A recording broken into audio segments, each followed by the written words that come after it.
there was nothing. Somehow, out of this nothing came everything. Out of this vibrant nothingness, matter, energy, space, time, consciousness, mind emerged, came out. How is it that something as unconscious as the matter of the brain can ever give rise to something as immaterial as an experience? If you want to see fear in a quantum physicist's eyes, just mention the words, the measurement problem. The measurement problem is this: an atom only appears in a particular place if you measure it. In other words, an atom is spread out all over the place until a conscious observer decides to look at it. So the act of measurement or observation creates the entire universe. Only conscious beings can be observers, then we're intimately hooked into the very existence of reality. Without us, there would just be this expanding superposition of possibilities with nothing definite ever actually happening. Out of millions and millions of blobs of energy and light, photons and electrons, they make up this imaginary three-dimensional solid world, which doesn't exist at all according to relativity or quantum mechanics. Anytime we attempt to look at particles beyond a certain level, the very act of observation changes things. And in addition, the more you look at individual particles, the more you realize that there is no such thing as one electron. An electron, or any elementary particle, exists only in relationship to other things, like other particles or the universe at large. This means that deeply enough, and you dive down into the nature of matter, everything we know about the everyday world dissolves. There are no objects anymore. There are only relationships. There's no locality anymore. There's no time anymore. The more you look at something in detail, in what we think of as solid matter, the less and less solid it begins to look. We make. We don't want people to have loyalty to corporations or a country. We want them to have loyalty to methodology and loyalty to invention, meaning to improve everything that exists, to make them better, smarter, faster, and make them available to all people. That's the kind of loyalty that's needed. If China comes up with a new way of producing automation, congratulations. If Africans come up with a great idea, congratulations. No more loyalty to corporations, to country. Loyalty to the earth and to all the people on it, and to make the earth a far better place than it is. This is the kind of loyalty I'm talking about. This is the kind of pledge allegiance I'm talking about, to pledge allegiance to methodology.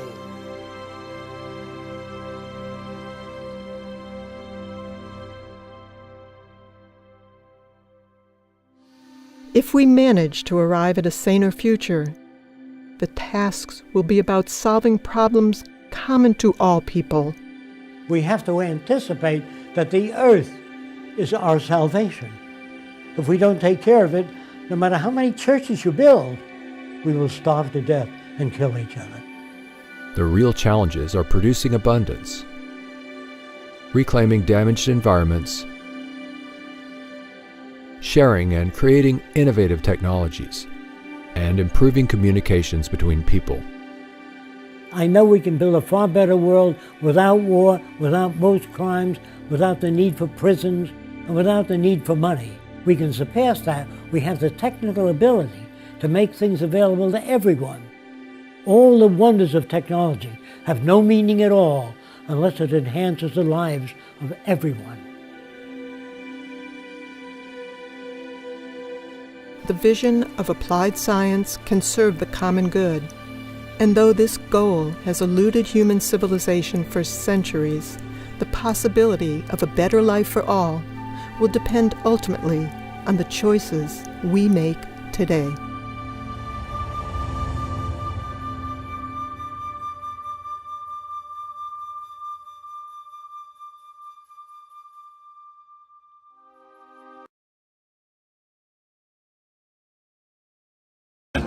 Against the people.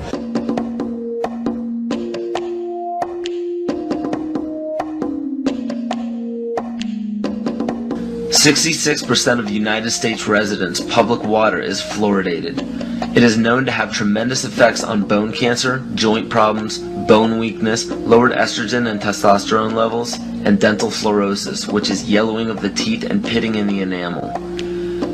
Wouldn't it make more sense to enhance public water with vitamins which are meant to be ingested to promote overall health, rather than putting such a toxic chemical in our water with a bogus explanation that it will improve our dental health? We now know that fluoride causes more dental problems than it solves. Something doesn't seem right about this. Do you honestly believe that these companies care deeply enough for the people to spend large amounts of their own money to fluoridate public water when the people already purchase their own toothpaste? But there's a difference between toothpaste and drinking water. We don't ingest toothpaste. If you go to any hardware store and look at any rat poison product, you will only find one ingredient: sodium fluoride. It is the most toxic ionic molecule outside of potassium dichromate. Now Dannon, along with other companies, have begun fluoridating bottled water. It is becoming increasingly difficult to get away from. And the fact that fluoride is also used in many prescription antidepressants shows that it eliminates aggression and motivation in people.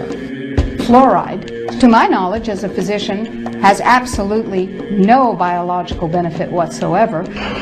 But one of the significant things is that the Russians carried out all sorts of experiments on the people living in the Gulag. One of them, of course, was to fluoridate the water. Why? To fluoridate the water, why people are not as aggressive as they ordinarily would be. In fact, what is the active ingredient in Prozac that is so widely distributed in America today? Well, it's a fluoride compound. And now, we are finding that public water nationwide is showing up with arsenic, lead, cadmium, and thermonium, which is a radioactive form of lead. Cancer, lowered sex drive, birth defects, sedation, and brain defects. Does this not sound like a wonder drug for anyone aiming to control a population? It's quite astonishing, Paul, the degree to which environmentalists have not been educated about fluoride. You know, people have an unconscious trust in their doctor or their dentist, and if you can persuade doctors and dentists that fluoride is safe and good, then you're able to reach the rest of the nation. People believe their doctors and dentists, and that was a way of promoting fluoride for Bernays. Fluoride was killing their cattle, destroying their crops. Fluoride given to rats had produced bone cancer and liver cancer, and that those results had been doctored to make it look as though fluoride hadn't caused as much cancer. The pattern that we saw, it typically is what we see with other neurotoxic agents that are well known to cause a hypoactivity or a memory problem or an IQ problem. When I first presented the results of these studies, one of the individuals sitting and listening to the results, he says, "Do you have any idea what you're saying?" And he says, "You're telling us that we're reducing the IQ of children." And basically I said, yes.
They come to New York and said this miscarriage of justice. So we were going to plea bargain. How did it turn out?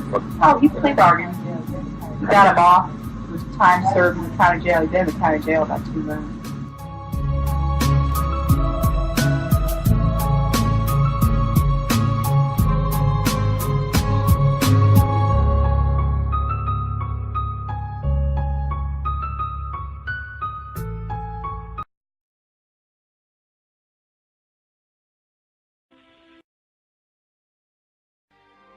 Did Hitler get elected on Monday and start throwing people into ovens on Friday? No, it was a gradual process. The first thing that Hitler did was start to write newspaper articles. Everything that was going wrong was the Jews' fault. They're the ones that caused all these problems. Did the Jews write their own newspaper articles and go, I disagree? So then the Jews had to wear the Star of David so we can tell who you are. Did they say, no, that's a violation of my privacy. I don't have to tell you. No, the Jews decided, well, it's a religious symbol. We love God. We should be proud to wear the Star of David. Eventually, the Germans came in and they broke all of the windows in all of the Jewish businesses in one weekend. The Saturday night was known as Kristallnacht, which is German for Night of Glass. Did the Jews rise up and say, now damn it, you're violating my property, you shouldn't do that? No. Gosh, we don't want to make the Germans any madder than they already are. Don't piss them off. They've got guns. Eventually, the Germans are loading them up into cattle trailers on the trains. Where do you think you're going, on vacation? Where do you think they're going to take you? Well, now you're cold and naked and they're walking you into the ovens where you're going to go to mass execution. Is it time now to raise your hand and say, you know, I tend to disagree with all of this? Bang! You're dead. It's too late to complain. You should have complained at the beginning when you at least had a chance. How bad do things have to get before you do something? Do they have to take away all your property? Do they have to license every activity that you want to engage in? Do they have to be throwing you on cattle cars before you start to say, now wait a minute, I don't think this is a good idea? How long is it going to be before you finally resist and say, no, I will not comply? Period. Sooner or later, you got to draw a line and stand your ground, whether anybody else does or not. You are not our queens. You are not our kings. You are not our gods. We do not belong to you. We are not your slaves. We stand as free humans that stood from the beginning of time against the strong men, against the thugs, against the bullies. We will defeat your world government. We will defeat world taxation. We will defeat your control grid. You like being a puppet, sir? You like being a puppet for the New World Order? Oh, stop. You're going to talk about 60,000 people? You're going to talk about 60,000 people? We don't want to hear this nonsense. How do the American people know that 9/11 was a stage, was engineered by you, David Rockefeller, the Trilateral Commission, the CFR, and Bilderberg Group, sir? How do you know it was a stage? Okay. It's a question. Answer my question. You're a CFR scum. You are CFR New World Order scum. You and David Rockefeller will never have a New World Order. 9/11 was an inside job, and Brzezinski is responsible for it. 9/11 is an inside job. You are responsible for Brzezinski. You will never get a New World Order. Never. National sovereignty will prevail. The New World Order is going down, sir. You can laugh. Wake up, people. Wake up. Research the New World Order. This is important. Look it up. Investigate it. How did you let this happen? Wake up out there. You know, it's your children. Don't you care? Look what these people are doing to you.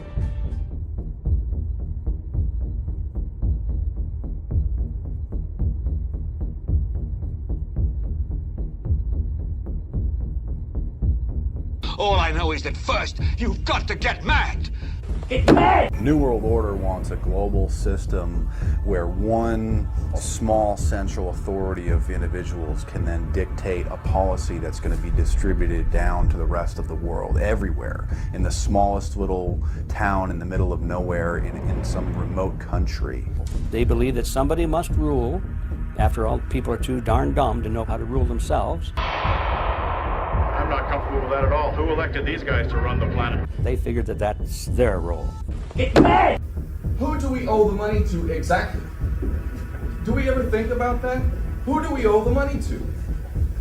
I'll tell you who we owe the money to. The Rothschilds, the Oppenheimers, the filthy rich banksters that are running this system, that our corrupt prostitute politicians gave the power to these tyrants to do. I am Lucifer. Okay, define Lucifer for me.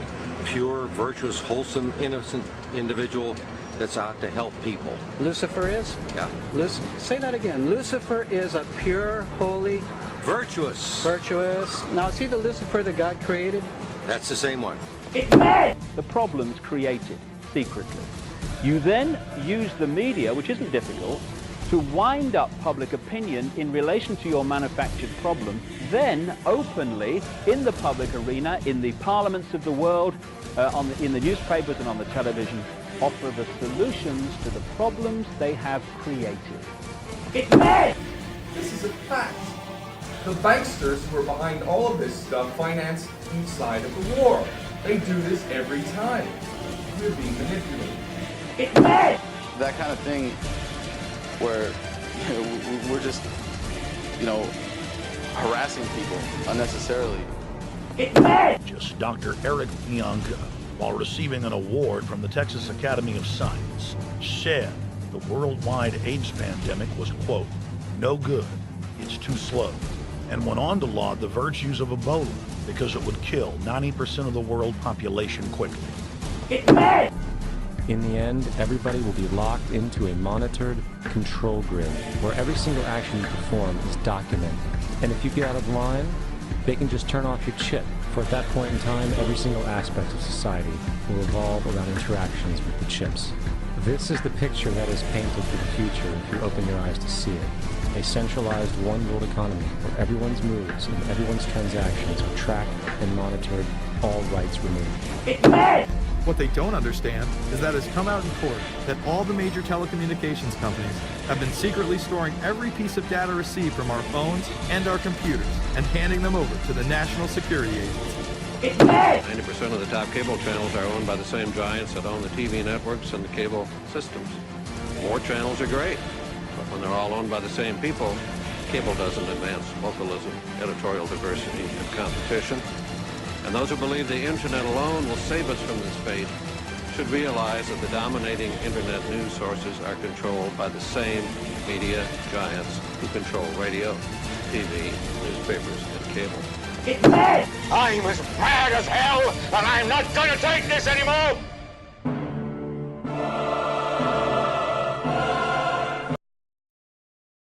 Also raises concerns about privacy. Could you be giving up too much of yours with a simple wave of your hand? To implant chips like these in the hands of volunteers among its workforce. It is vying to become the first company in the U.S. to microchip employees. The summit's right out of 1984, but Jamie Yuccas found willing workers in 2017. Do you think this is the future? It is the future.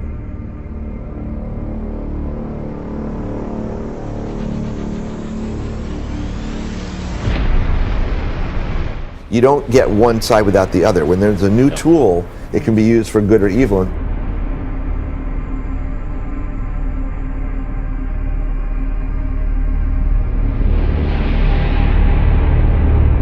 You know, what the employees who have signed up say, it's just convenient. You know, the idea is you just wave your hand. And designed to replace the traditional keypad for opening doors, using the copier, even buying food in the cafeteria. To be able to purchase it. But what if there was a way that you wouldn't have to do any of that? It sounds a bit like a plot point in a dystopian novel. Right. That whole, I know it's very futuristic, I get it, but I think what's wrong with just taking out your card? But good for them. I think it's ahead the of wave curve. of the future, that we'll all have implanted chips that have our medical records. The question now is what do we do from here? And the answer, I think, is that we do what we are doing here now. We talk to each other, we try and figure out how to get other people to talk about it, and we try and get society at large to recognize that this is a critical issue. Now there's, I think, a really critical timeline on all of this. Right now, only about 1/3 of the planet is online. So that's us and a few other people. The remaining 2/3, however, are coming online in the next 5 to 15 years, which is an incredibly short period of time.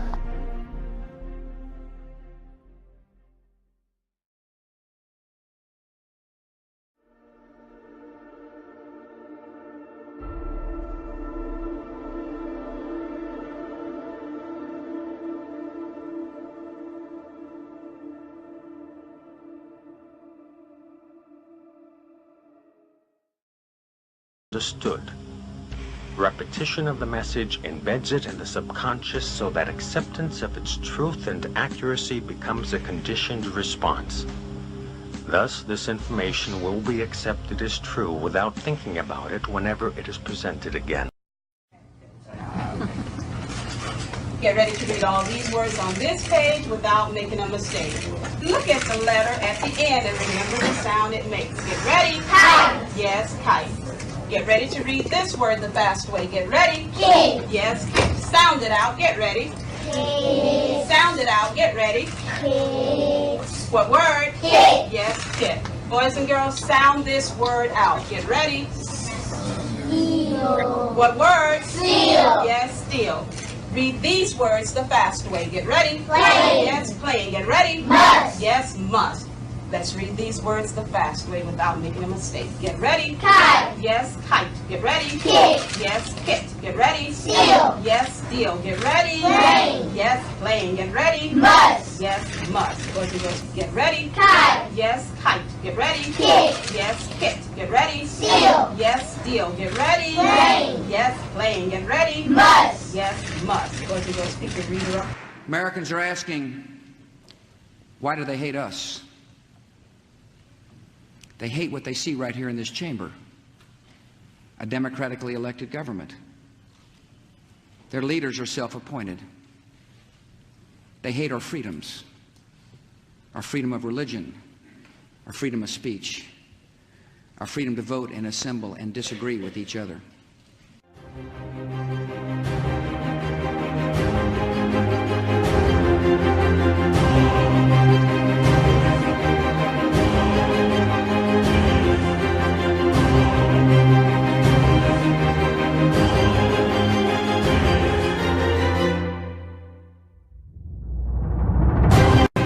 Every nation in every region now has a decision to make. Either you are with us or you are with the terrorists.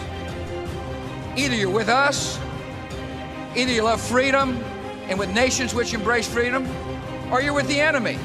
There's no in between. You're either with us or you're with the enemy. That's clear. I will continue to make that clear.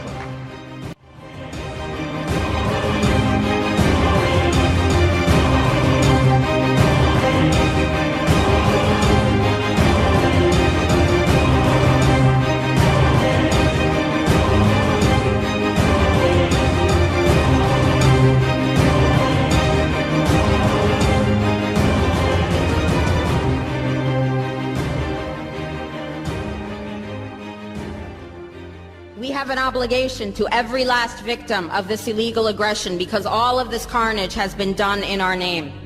Since World War II, 90% of the casualties of war are unarmed civilians, a third of them children. Our victims have done nothing to us. From Palestine to Afghanistan to Iraq to Somalia to wherever our next target may be, their murders are not collateral damage. They are the nature of modern warfare. They don't hate us because of our freedoms. They hate us because every day we are funding and committing crimes against humanity. The so-called war on terror is a cover for our military aggression to gain control of the resources of Western Asia. This is sending the poor of this country to kill the poor of those Muslim countries. This is trading blood for oil. This is genocide, and to most of the world, we are the terrorists. In these times, remaining silent on our responsibility to the world and its future is criminal. And in light of our complicity in the supreme crimes against humanity in Iraq and Afghanistan and ongoing violations of the UN Charter and international law, how dare any American criticize the actions of legitimate resistance to illegal occupation? Our so-called enemies in Afghanistan, Iraq, Palestine, our other colonies around the world, and our inner cities here at home are struggling against the oppressive hand of empire, demanding respect for their humanity. They are labeled insurgents or terrorists for resisting rape and pillage by the white establishment, but they are our brothers and sisters in the struggle for justice. The civilians at the other end of our weapons don't have a choice, but American soldiers have choices. And while there may have been some doubt 5 years ago, today we know the truth. Our soldiers don't sacrifice for duty, honor, country. They sacrifice for Kellogg, Brown, and Root. They don't fight for America, they fight for their lives and their buddies beside them because we put them in a war zone. They're not defending our freedoms. They're laying the foundation for 14 permanent military bases to defend the freedoms of ExxonMobil and British Petroleum. They're not establishing democracy. They're establishing the basis for an economic occupation to continue after the military occupation has ended. Iraqi society today, thanks to American help, is defined by house raids, death squads, checkpoints, detentions, curfews, blood in the streets, and constant violence. We must dare to speak out in support of the Iraqi people who resist and endure the horrific existence we brought upon them through our bloodthirsty imperial crusade. We must dare to speak out in support of those American war resistors, the real military heroes who uphold their oath to defend the Constitution of the United States against all enemies, foreign and domestic, including those terrorist cells in Washington, D.C., more commonly known as the legislative, executive, and judicial branches. Frederick Douglass said, "Those who profess to favor freedom and yet depreciate agitation are people who want crops without plowing the ground. They want rain without thunder and lightning. They want the ocean without the roar of its many waters."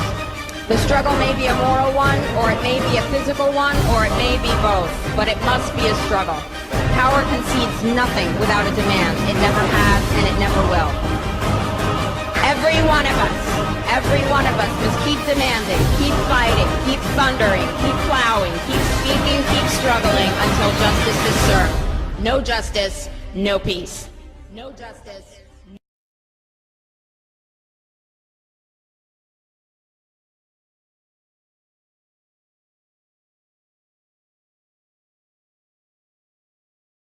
Is the stigma given to conspiracy theories. The phrase conspiracy theory gives a distinct impression to the average person. The JFK assassination, Area 51, Roswell, government cover-ups, strange disappearances. These subjects probably sound a bit too fantasy for the average person, and it's quite understandable. They're supposed to sound made up. Throughout the mistranslation of time and embellishment of these stories, facts were added or omitted. Some may be true and some may be false, but one thing is for sure.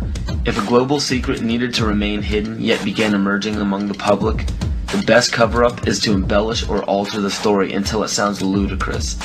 So what happens when the secret involves the government and the government has intimate ties to the mainstream media?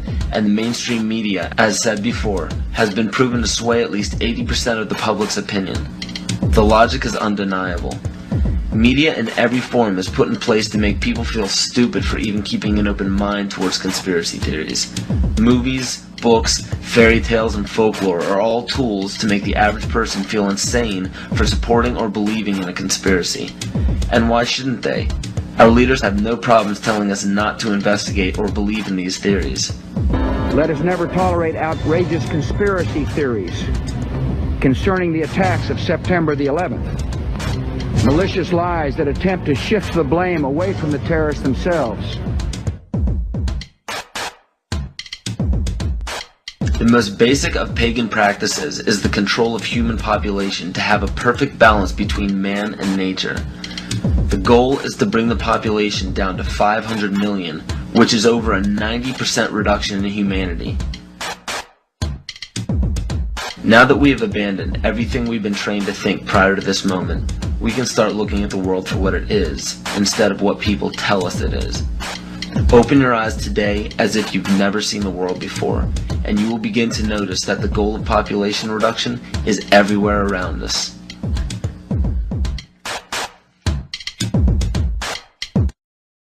Let me assure you that absolutely nothing that I'm going to tell you is exaggerated, is interpolated, or is imagined. Everything I'm going to tell you is documented.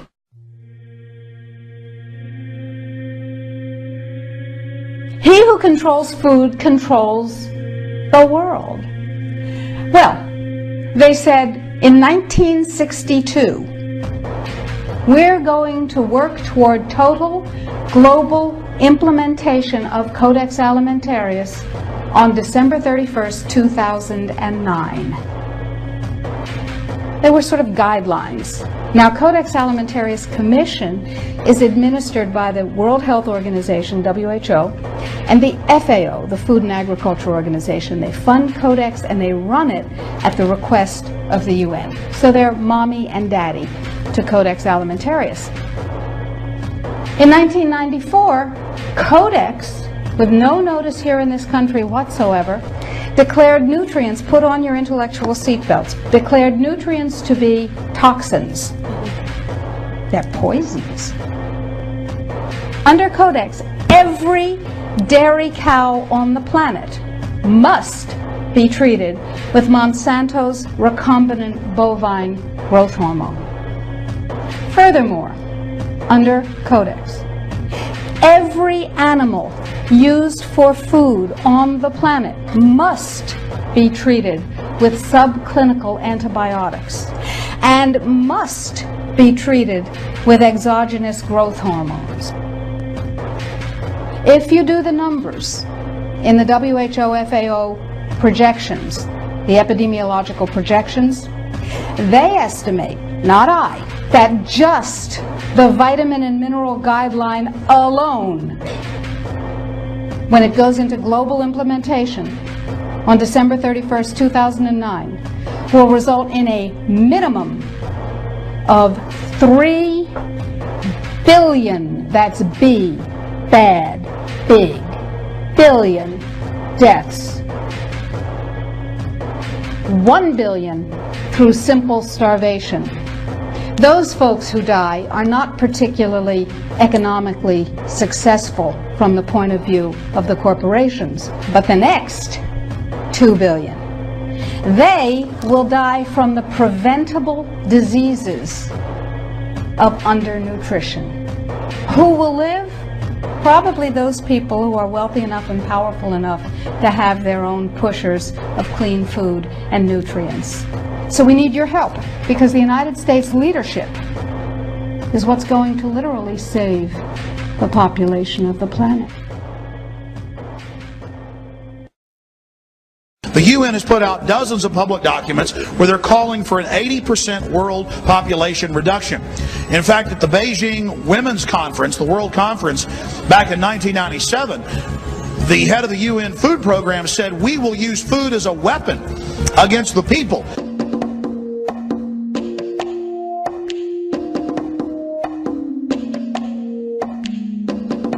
66% of United States residents' public water is fluoridated. It is known to have tremendous effects on bone cancer, joint problems, bone weakness, lowered estrogen and testosterone levels, and dental fluorosis, which is yellowing of the teeth and pitting in the enamel. Wouldn't it make more sense to enhance public water with vitamins which are meant to be ingested to promote overall health, rather than putting such a toxic chemical in our water with a bogus explanation that it will improve our dental health? We now know that fluoride causes more dental problems than it solves. Something doesn't seem right about this. Do you honestly believe that these companies care deeply enough for the people to spend large amounts of their own money to fluoridate public water when the people already purchase their own toothpaste? But there's a difference between toothpaste and drinking water. We don't ingest toothpaste. If you go to any hardware store and look at any rat poison product, you will only find one ingredient: sodium fluoride. It is the most toxic ionic molecule outside of potassium dichromate. Now, Dannon, along with other companies, have begun fluoridating bottled water. It is becoming increasingly difficult to get away from. And the fact that fluoride is also used in many prescription antidepressants shows that it eliminates aggression and motivation in people. Fluoride, to my knowledge as a physician, has absolutely no biological benefit whatsoever. But one of the significant things is that the Russians carried out all sorts of experiments on the people living in the Gulag. One of them, of course, was to fluoridate the water. Why? You fluoridate the water, why people are not as aggressive as they ordinarily would be. In fact, what is the active ingredient in Prozac that is so widely distributed in America today? Well, it's a fluoride compound. And now, we are finding that public water nationwide is showing up with arsenic, lead, cadmium, and thermonium, which is a radioactive form of lead. Cancer, lowered sex drive, birth defects, sedation, and brain defects. Does this not sound like a wonder drug for anyone aiming to control a population? It's quite astonishing, Paul, the degree to which environmentalists have not been educated about fluoride. You know, people have an unconscious trust in their doctor or their dentist, and if you can persuade doctors and dentists that fluoride is safe and good, then you're able to reach the rest of the nation. People believe their doctors and dentists, and that was a way of promoting fluoride for Bernays. Fluoride was killing their cattle, destroying their crops. Fluoride given to rats had produced bone cancer and liver cancer, and that those results had been doctored to make it look as though fluoride hadn't caused as much cancer. The pattern that we saw, it typically is what we see with other neurotoxic agents that are well known to cause a hyperactivity or a memory problem or an IQ problem. When I first presented the results of these studies, one of the individuals sitting and listening to the results, he says, "Do you have any idea what you're saying?" And he says, "You're telling us that we're reducing the IQ of children." And basically I said, yes.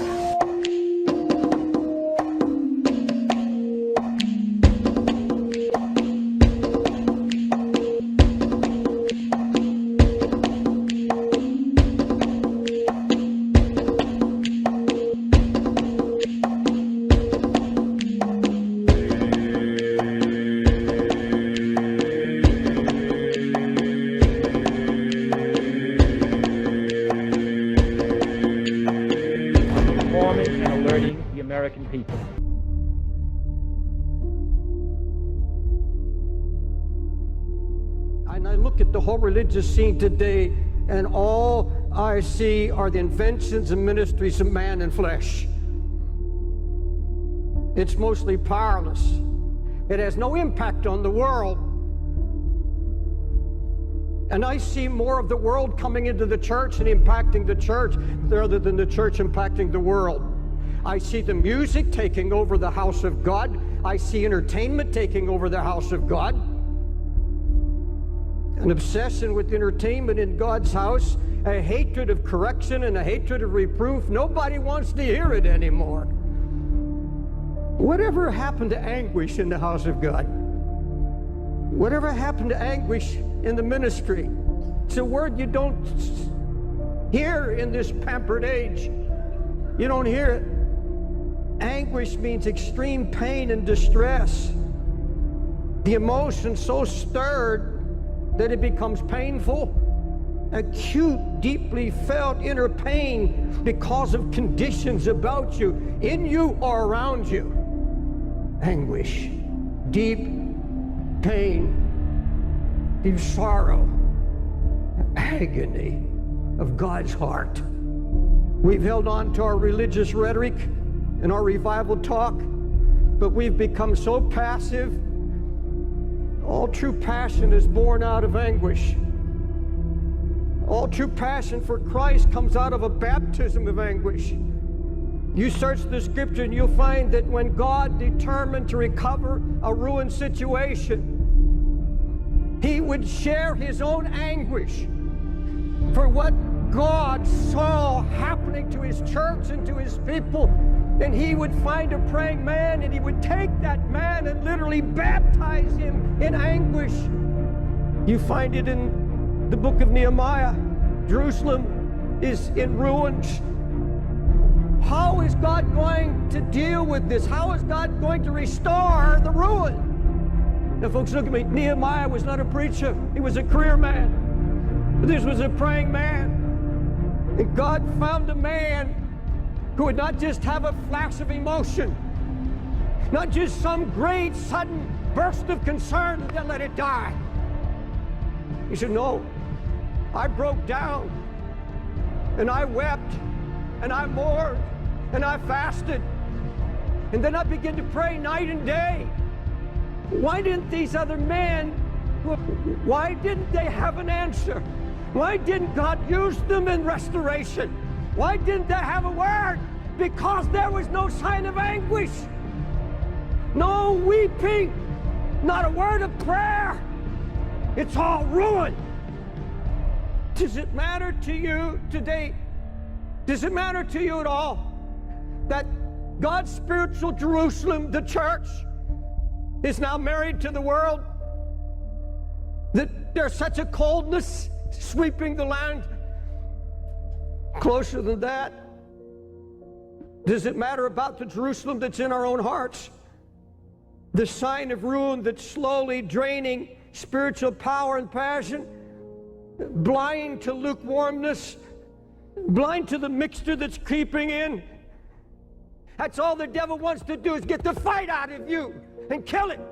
So you won't labor in prayer anymore. You won't weep before God anymore. You can sit and watch television and your family go to hell. Let me ask you, is what I just said convicted you at all? There's a great difference between anguish and concern. Concern is something that begins to interest you. You take an interest in a project or a cause or a concern or a need. I'm going to tell you something I've learned over all my years, 50 years of preaching. If it is not born in anguish, if it has not been born by the Holy Spirit, where when you saw and heard of the ruin that drove you to your knees, and all our projects, all our ministries, everything we do, where are the Sunday school teachers that weep over kids they know are not hearing and they're going to hell? You see, a true prayer life begins at the place of anguish, a place where lifetime decisions are made. You see, if you set your heart to pray, God's going to come and start sharing his heart with you. You see, you either walk away and go back to your passivity and say, I'm just going to be an ordinary Christian, and there's no such thing. Or your heart begins to cry out, oh God, your name is being blasphemed. The Holy Spirit's being mocked. The enemy is out trying to destroy the testimony of the Lord's faithfulness, and something has to be done. You can't go unchallenged. There's going to be no renewal, no revival, no awakening until we're willing to let him once again break us. Folks, it's getting late and it's getting serious. Please don't tell me you're concerned. Don't tell me that you want your unsaved loved one saved when you're spending hours in front of internet or television. Come on.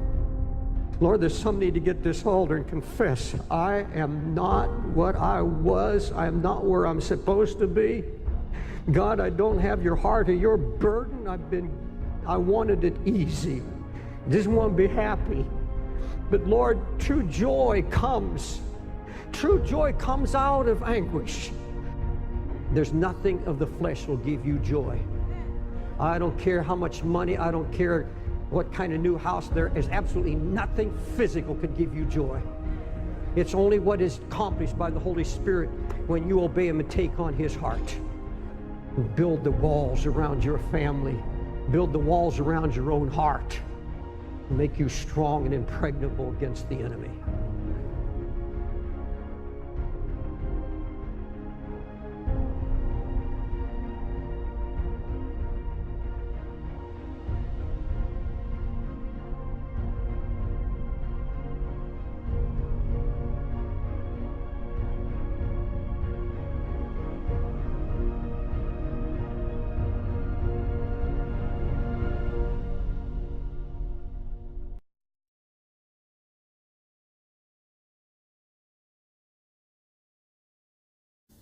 way of objecting to the war. In April 2010, WikiLeaks released this cockpit video from an Apache gunship in Baghdad in 2007. The gunship is firing from a distance of over a mile from its victims. This is the war you don't see. Clearly, there were two cameramen there holding cameras, not arms. These cameramen turned out to be Reuters news reporters. Haven't seen anything since then. Just fucking, once you get on, just open them up. Yeah, Roger. I see your element. You got about 4 Humvees right along this. You're clear. All right, firing. Line here. Stage line. Let me know when you have it. We'll shoot. Light them all up. 202 traffic, 260. Come on, fire. Hey, Roger. Keep shooting. Keep shooting. Bushmaster 2-6. We need to move time now. All right, we just engaged all 8 individuals. A whole street covered with bodies. The reaction to that was nice. Yeah, look at those dead bastards. Nice. 2-6, Crazy Horse 1-8. This tape from me and the other people involved made nice a dirty word. So we just couldn't see something as being nice anymore when a whole street covered with carnage is nice. Ethan McCord was one of the first soldiers to reach the scene of the killing. Here he speaks to an audience in the United States. Myself and the team of soldiers I was with began running in the direction where we heard the Apache fire. Let's shoot. Thank you. I was not even close to prepared for the carnage that I was about to walk onto. I saw what appeared to have been 3 men on a corner. Got that big pile of bodies to the right on the corner. We got dismounted infantry and vehicles. Over. It was an extreme shock to my system. They didn't look human. Then there was the smell. The smell was unlike anything I've smelled before. A mixture of feces, urine, blood, smoke, and something else indescribable. Now, Bushmaster, we have a van that's approaching and picking up the bodies. Request permission to engage. Bushmaster 7, Roger. This is Bushmaster 7, Roger, engage. 1-8, engage. Clear. Come on. Clear. Clear left. Oh yeah, look at that, right through the windshield. I just drove over a body. Yeah. Crying. I hear crying. Not cries of pain, but that of a small child who had just woken up from a horrible nightmare. Yeah, it looks like we got... I saw that there was a minivan, and the cries appeared to be coming from it. Myself and another soldier, a 20-year-old private, walked up to the passenger side van and looked inside. The private that I was with reeled back, began to vomit, and quickly ran away. What I saw when I looked in the van was a small girl about 4 years old on the passenger side of the bench seat. She had a severe belly wound and was covered in glass. Roger, we need to evac this child. She's got a wound to the belly. The glass was in her hair and also in her eyes. Next to her, half on the floorboard, with his head resting on the seat, was a boy about 7 years old. He wasn't moving, and from the severe wound to the right side of his head, my first thought was that he was dead. In the driver's seat was who I immediately concluded must have been these children's father by the way he was hunched over the children in a protective manner. The whole time thinking, fuck, what the fuck, these are babies. Hey, I need to get the brass to drop ramps. I got a wounded girl. We need to take the rest of mile. Oh, it's their fault for bringing their kids to a battle. That's right. See, my son was born May 31st, 2007. I had yet to see him. And I had a daughter who was barely older than this girl. The medic radioed in that the little girl needed to be evacuated because there was nothing else he can do here. I handed the child to the medic, who then ran the girl to a waiting Bradley armored vehicle. I walked back to the van. I don't know why. I looked inside the van again. Did the boy just move? Holy shit, the boy just moved. I grabbed the boy from the van and held him against my chest. I was screaming at this point, the boy's alive, the boy's alive. I started running to the Bradley in hopes that it wasn't leaving. At this point, the boy looked up at me. Then his eyes rolled back. My heart sunk. It's okay, I have you. It's going to be okay. Don't die, don't die. I squeezed him a little bit tighter. I put him into the Bradley as gently as I could. Can you tell battalion that 2 civilian children casualties are coming back to Western Maya and the Bradley over? Roger, that's a negative on evac the 2 civilian kids to Rusty. They're going to have IVs will take them to a local hospital, over. What the fuck are you doing, McCord? It was my platoon leader. You need to quit worrying about these fucking kids and pull security, he screamed. At the time, the only thing I can think of was Roger, that's sir. Especially you younger riders, that you can be critical of your government and your society. You don't have to fit in. It's fashionable now to take shots at Republicans and Trump and all that, and avoid the Obamas and Clintons.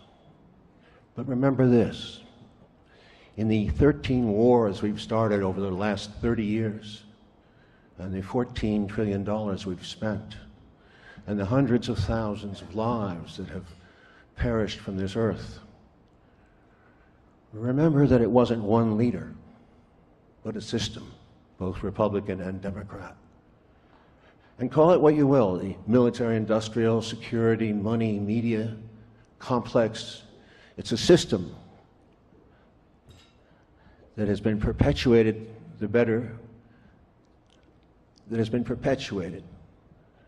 under the guise that these are just wars, justifiable in the name of our flag that flies so proudly over our lives.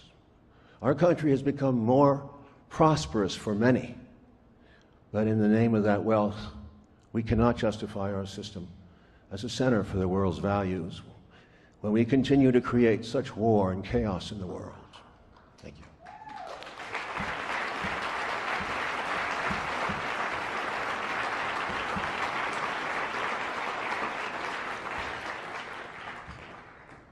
No need to go through the victims, but we know we've intervened in more than 100 countries with invasions, regime change, economic chaos, or hybrid war, soft power, whatever you want to call it. It's war of some kind.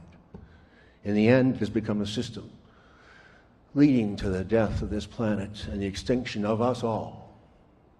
I fought these people who practice war most of my life. It's a tiring game, and mostly you'll get your ass kicked.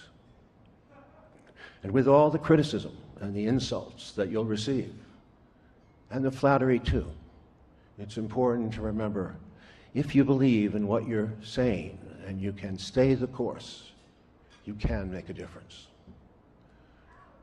I urge you to find a way to remain alone with yourself. Listen to your silences, not always in a writer's room. Try to find not what the crowd wants so that you can be successful, but try instead to find the true inner meaning of your life here on earth, and never give up on your heart in your struggle for peace, decency, and telling the truth. Thank you.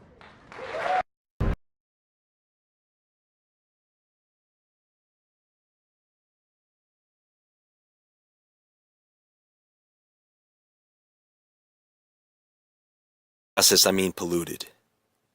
The byproduct of phosphate fertilizer fluoride is in our water supply. And even if you drink filtered water, most people are not taking a filtered shower or bath, and your skin absorbs more fluoride than you can drink. It gets into your body, exhausting the adrenal glands, giving you a relaxed feeling when coming out of the shower instead of a vibrant, energetic feeling. People are constantly loading their bodies with toxins to no end without ever doing a single cleanse. Go outside and look up.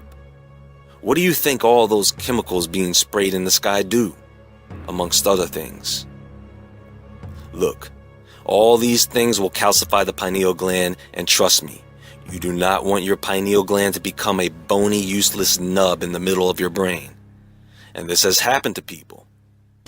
Can you imagine having a dramatic reduction in your body's production of those hormones and neurotransmitters I discussed earlier?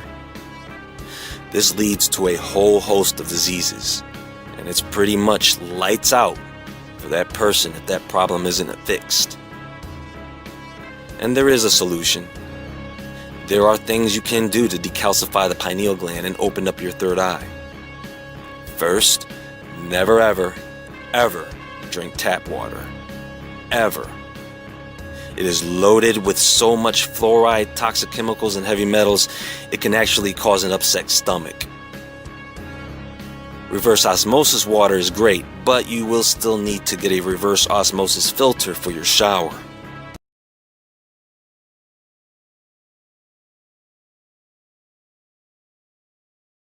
have real effects, and one of those is it's been discovered that if you take two subatomic particles like electrons, in certain instances, when you do something to one, it will always affect the other, no matter how far apart they are.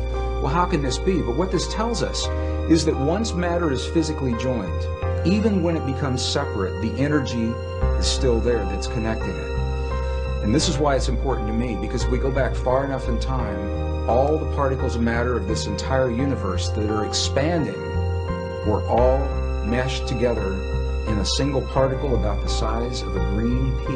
Is what scientists tell us today. It's what the computer models suggest. That if you could go into the universe today and take all the particles of matter and take out all the space in between and bring it together and compress it into a size of a single green pea, it means that you and me and every one of our listeners, we were all once part of that same particle that creates this whole universe today. And even though those particles are now separate and expanding, and studies show that they are, energetically we're all still linked. So an atom and its electron are multiversal objects. And that multiversal object is what the quantum mechanics is describing. Now, that means that the parallel universe aspect of reality as described by quantum theory must apply to objects of all sizes. Humans, stars, galaxies, everything.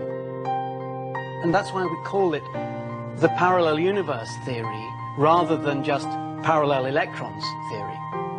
Because we ourselves are made of atoms after all. We are, that's right. And the same theory that says that the atoms exist in more than one place in different universes says that we humans also exist in more than one place and in more than one state of mind and so forth in different universes. And so what that means, talking about words, is that there is no separation between electrons. Furthermore, there's no separation between people. Everything is interconnected, and the biggest secret of all, to me, is the extent to which individuality is an illusion. Illusion comes from how our minds perceive. My illusion comes from my mind. Your illusion comes from your mind. You do not need to search anywhere else for the source of illusion. Wherever we search externally, we cannot find the source of illusion because your illusions come from within your mind. The big thing we're talking about here is a new way of thinking about this thing we call the person, the self, the beingness, the I. And as we begin to modify what we mean by that, we could begin to see and touch upon this infinite realm that I'm speaking about. Infinities are part of the boundary of your existence. That is, viewed from this perspective, everything can be divided to infinity. If you've ever wondered why nuclear power is 1,000,000 times more powerful than chemical energy, it's because chemical energy results from the manipulation of atoms in a molecule. Nuclear energy results from the manipulation of nucleons in a nucleus. The super-unified scale, 1,000 million times smaller, is virtually infinite in its dynamism. If you're seeking the infinite, what instruments do you have to seek the infinite? Only sense organs, isn't it? So through your sense organs, if you're seeking the infinite, it is like wanting to go to moon with a bullock cart. Isn't it so? That is the plight of humanity right now. With a limited perception, they're trying to grasp that which is beyond. So we try to perceive at the ultimate level of reality, and we search for any kind of method. For example, new technology, atomic power, etc. But search as we might, we cannot perceive the ultimate level of reality using these mechanisms. The ultimate level of reality is fundamentally empty and not observable using these scientific methods. Science is involved in a perceptual enterprise, not primarily in gaining knowledge, though knowledge appears, but knowledge is a byproduct. And by understanding the thing, you can coherently, then our contact with it, as long as it is coherent, it shows that our understanding is correct. You see, we must distinguish between correct appearances and incorrect appearances or illusory. Your appearance now is what we call residual self-image. It is the mental projection of your digital self.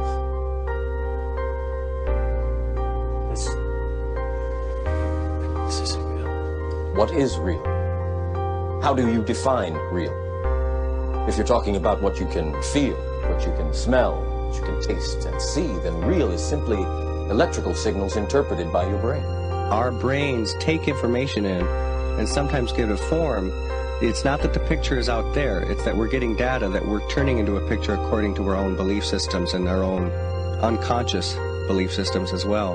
We know what is going on is that light comes in through the eyes, hits the back of the retina, triggers electrochemical impulses which travel down nerve fibers to the back of the brain, where the brain very cleverly, in about 1/10 of a second, puts it all together and says, this is what it looks like out there. Well, you're creating your own reality tunnel. That doesn't mean you're creating reality.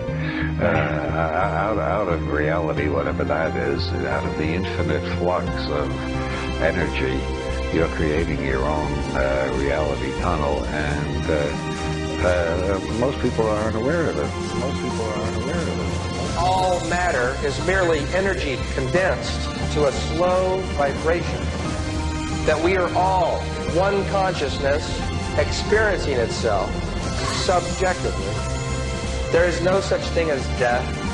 Life is only a dream, and we are the imagination of ourselves.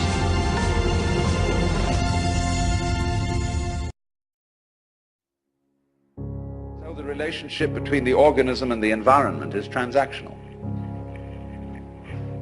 The environment grows the organism, and in turn the organism creates the environment. The organism turns the sun into light, but it requires there to be an environment containing a sun for there to be an organism at all. And the answer to it is simply they're all one process. It isn't that organisms by chance came into this world. Put it rather that this world is the sort of environment which grows organisms. It was that way from the beginning. Just in the same way, the organisms may, in time, have arrived in the scene or out of the scene later than the beginning of the scene. But from the moment it went bang in the beginning, that's the way it started. Organisms like us sitting here, were involved in it. You see, look here, let's take the propagation of an electric current. Although in the development of any physical system, there may be billions of years between the creation of the most primitive form of energy and then the arrival of intelligent life. That billions of years is just the same thing as the trip of the current round the wire. It takes a little time. But it's already implied. It takes time for an acorn to turn into an oak. But the oak is already implied in the acorn. So in any lump of rock floating about in space, there is implicit human intelligence. Sometime, somehow, somewhere. They all go together. So don't differentiate yourself and stand off against this and say, I am a living organism in a world made of a lot of dead junk, rocks and stuff. It all goes together. Those rocks are just as much you as your fingernails. You need rocks. What are you going to stand on? Our common sense has been rigged, you see, so that we feel strangers and aliens in this world. And this is terribly plausible, simply because it's what we're used to. That's the only reason. But when you really start questioning this, say, is that the way I have to assume life is? I know everybody does, but does that make it true? It doesn't necessarily. It ain't necessarily so. And so then as you question this basic assumption that underlies our culture, you find you get a new kind of common sense. It becomes absolutely obvious to you that you are continuous with the universe. For example, people used to believe that the people who lived in the Antipodes would fall off. And that was scary. But then when somebody sailed around the world, and we all got used to it, and now we travel around in jet planes and everything, we have no problem about feeling that the Earth is globular. None whatever. We got used to it. Well, in a few years, it will be a matter of common sense to very many people that they're one with the universe. It'll be so simple. And then maybe, if that happens, we shall be in a position to handle our technology with more sense. With love instead of with hate for our environment.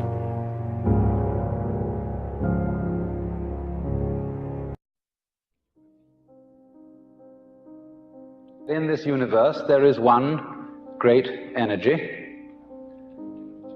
and we have no name for it.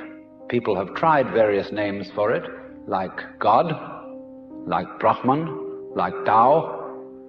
But in the West, the word God has got so many funny associations attached to it that most of us are bored with it.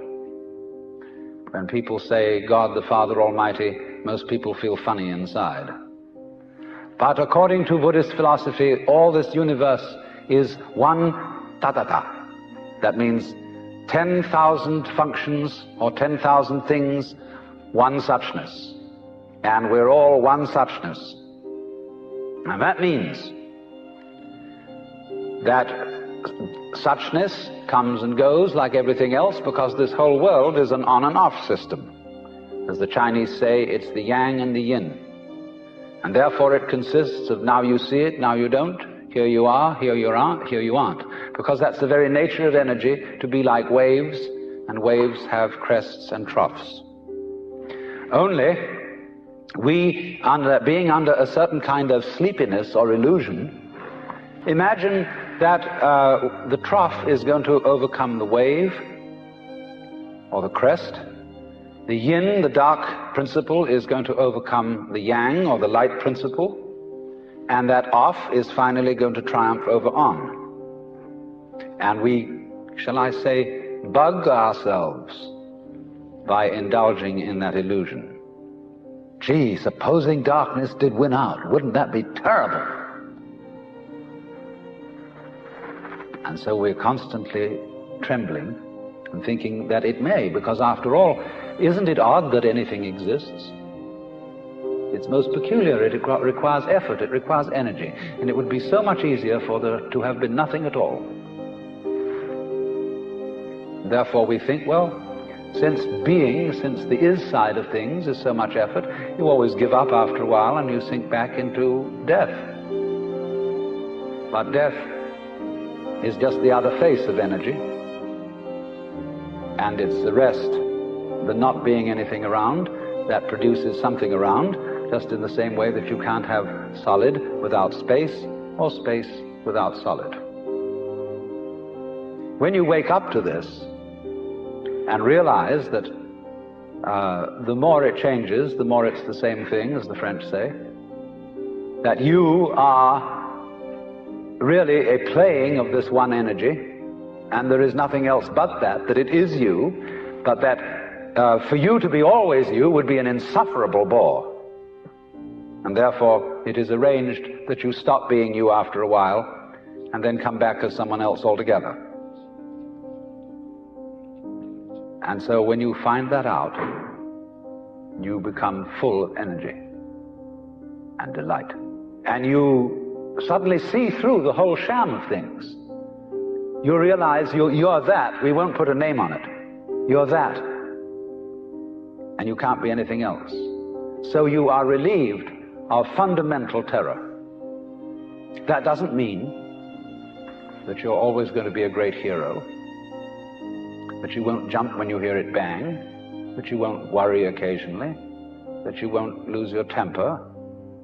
It means, though, that fundamentally, deep, deep down within you, you will be able to be human in the pains, difficulties, and struggles that naturally go with human existence.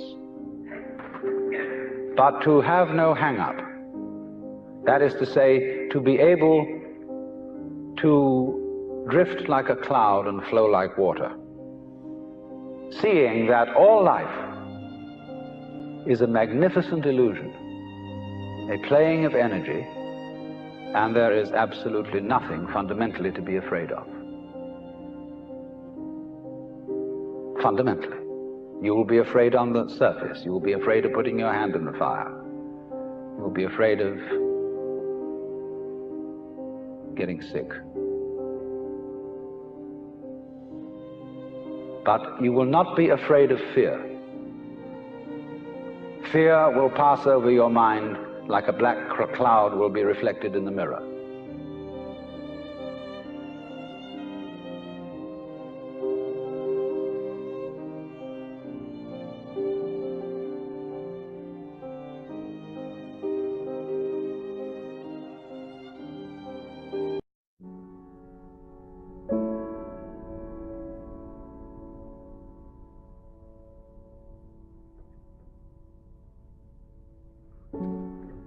If you awaken from this illusion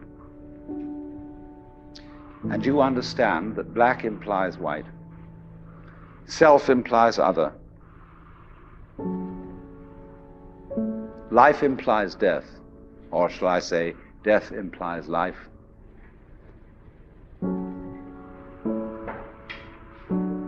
you can feel yourself not as a stranger in the world, not as something here on probation, not as something that has arrived here by fluke, but you can begin to feel your own existence as absolutely fundamental. I'm not trying to sell you on this idea in the sense of converting you to it. I want you to play with it. I want you to think of its possibilities. I'm not trying to prove it. I'm just putting it forward as a possibility of life to think about. So then, let's suppose that you were able every night to dream any dream you wanted to dream. And that you could, for example, have the power within one night to dream 75 years of time, or any length of time you wanted to have. And you would naturally, as you began on this adventure of dreams, you would fulfill all your wishes. You would have every kind of pleasure you could conceive. And after several nights of 75 years of total pleasure each, you would say, well, that was pretty great. But now let's have a surprise. Let's have a dream which isn't under control. Well, something is going to happen to me that I don't know what it's going to be. And you would dig that and come out of that and say, wow, that was a close shave, wasn't it? And then you would get more and more adventurous, and you would make further and further out gambles as to what you would dream. And finally, you would dream where you are now. You would dream the dream of living the life that you are actually living today. That would be within the infinite multiplicity of choices you would have, of playing that you weren't God. Because the whole nature of the Godhead, according to this idea, is to play that he's not. So in this idea then, everybody is fundamentally the ultimate reality, not God in a politically kingly sense, but God in the sense of being the self, the deep down basic whatever there is. And you're all that, only you're pretending you're not.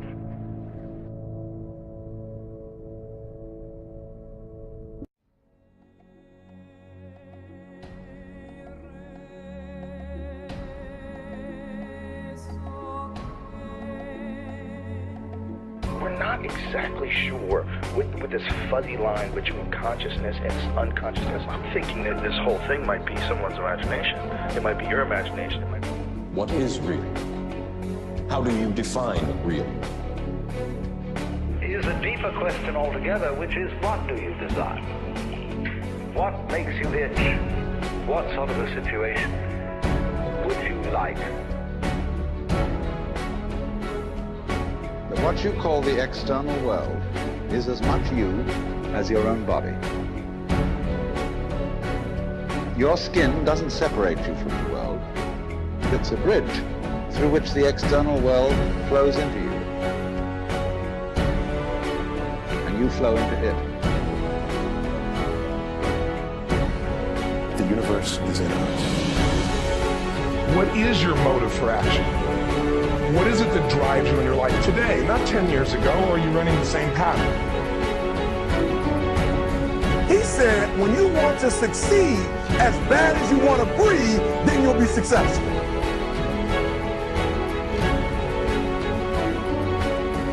But in the end, the most important thing is, what's the purpose of your life?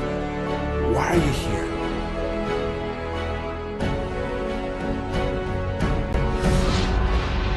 Purpose of the goal is what it makes of us as people, who we become.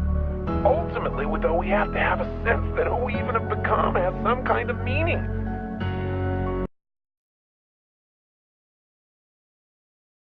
The interesting thing about the positive and the negative are that we're learning through biochemical exploration and engineering.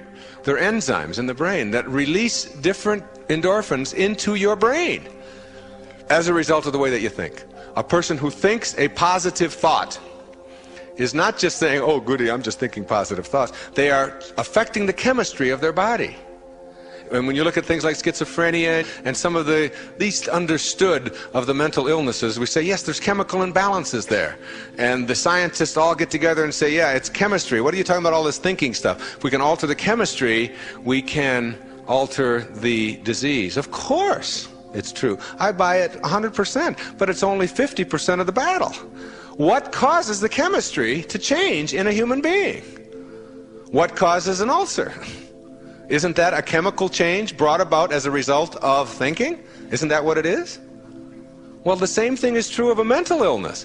Yes, the chemistry is different, but believe that you control your chemistry.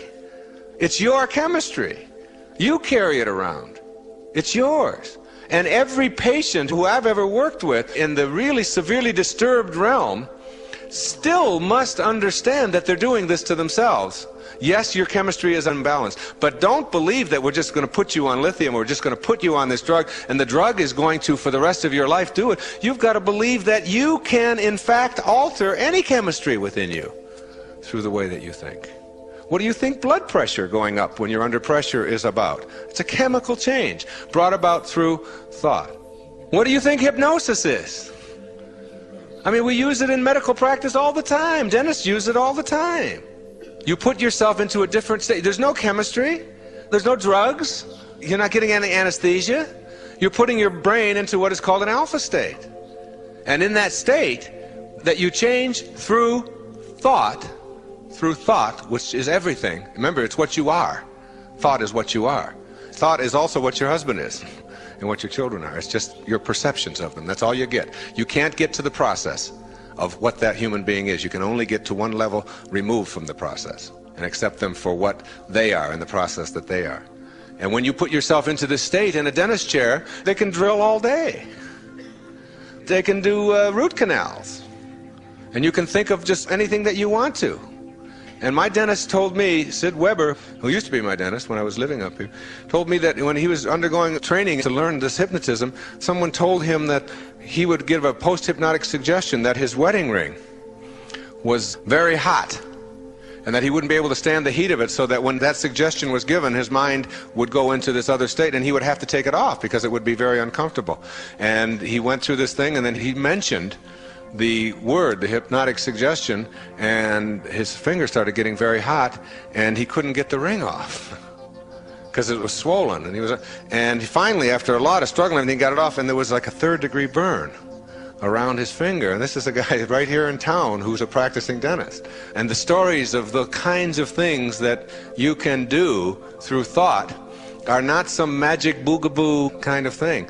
The man in India that we're talking about, who has an ashram in southern India, he's supposedly the highest spiritual being on our planet. He's this peaceful, beautiful human being who can make ashes like come out of the air. He's pulling dust out of the air. through his belief in it. And everybody's going, ooh, how do you do that? I got to get you on the Merv Griffin show. For him, it's just as easy as it is for you to get up and brush your teeth in the morning. It's because of the pureness of that thinking system. I can control my thoughts. Store that away. My feelings come from my thoughts. My emotions, my angers, my hatreds, my love, my positive emotions, my negative emotions are all preceded by thoughts. They're the result of thoughts. They're the physiological reactions to thoughts. And emotions, which are very vital and very important to each one of us, can in fact be controlled by our thoughts in positive ways. I'm not an anti-emotion person. I'm not someone who believes that you shouldn't be emotional. I'm saying your emotions should never be immobilizing. They should never be defended as something that you use to keep yourself from being all that you can be, or explaining it all away because I'm just this kind of person. I've always been this way. I can't help it. That's my nature. That's the kind of person I am. You are the kind of person you have chosen to be as a result of how you use what you are, the pureness of your thought. It's all that you are. Your form is leaving. It's changing. In that little tiny drop of protoplasm that once was you, everything was programmed in you. Every hair that you have and every one that fell out. It was in that little drop of protoplasm, all right? That little tiny drop of protoplasm changes and changes, and everything that you need to be all that your form needs to house this soul that you are, and these thoughts that you are, wears out and changes and dies. But thoughts never die. Thoughts never die. That's what it means to be transformed. You've gone beyond your form. And everyone who has ever died, every form that has ever been in your life who has ever died, none of the thoughts that they are could possibly have died. How do you kill a thought? It's the highest form of vibration in the universe. How can you kill it? It's there. Be in tune with it. And you know, we would have a lot less trouble with death if we began to understand that death is just merely a form of transformation. It's all it is. It's a beautiful form. Imagine how necessary it is. Imagine what our planet would be like without it. It'd be very crowded. And yet, there's room for thoughts forever in an unlimited universe. You can't run out of space because you don't need any space for thoughts, do you? And that's what you are. Before you came here in that little tiny drop, there was no space for you. You didn't occupy any space, yet your essence was there. And it will always be there. And it's nothing to ever fear. You don't kill thoughts. Thoughts are what you are. And you can control them all.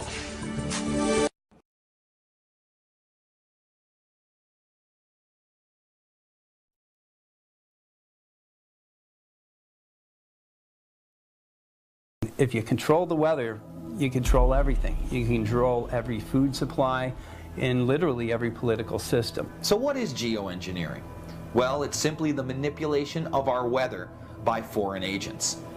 Geoengineering is now defined as large-scale manipulation of the planetary environment. This is to counteract man-made climate change. This is what the Royal Society published. This is what they put out. So this is their definition, their term of geoengineering. We have this issue, which we all have to address and is of major importance to all of us, to know that people are modifying our weather. Thus, we have to look at the facts that can be proven about what's going on in the atmosphere, about what's happening, about water vapor and its impacts, about the climate and the weather modification programs that are ongoing. These are real. The public has, relatively speaking, been kept in the dark about geoengineering, schemes, plans, global geoengineering governance, and the fact that right now, under research, anyone in the world can start conducting these experiments. So we have people artificially modifying our weather in the western states. California, Pacific Gas and Electric Company, or the city of Los Angeles. It's being modified by the Texas Weather Modification Board in Texas. Colorado, Idaho, Wyoming, lots of other states are all modifying our weather and changing our climate. with extreme implications. We believe many of them are told that what they're doing is very good for the planet, perhaps saving the planet through this climate remediation. Do these operations exist? Absolutely. Just look at the US GCRP, or the United States Global Change Research Program. Congress has approved it. It goes up to the presidential supplemental budget. It is absolutely known that they are funding these geoengineering operations. Our nation and many other advanced nations have been manipulating the weather for some time now. Through government white papers and even IPCC United Nations documents, we know that geoengineering is occurring. The IPCC, the International Panel on Climate Change, has been meeting for various years on this subject. They have produced reports dating back from 1999 on aviation impacts on the global atmosphere from water vapor and other issues, depleting beneficial atmospheric ozone and other problems.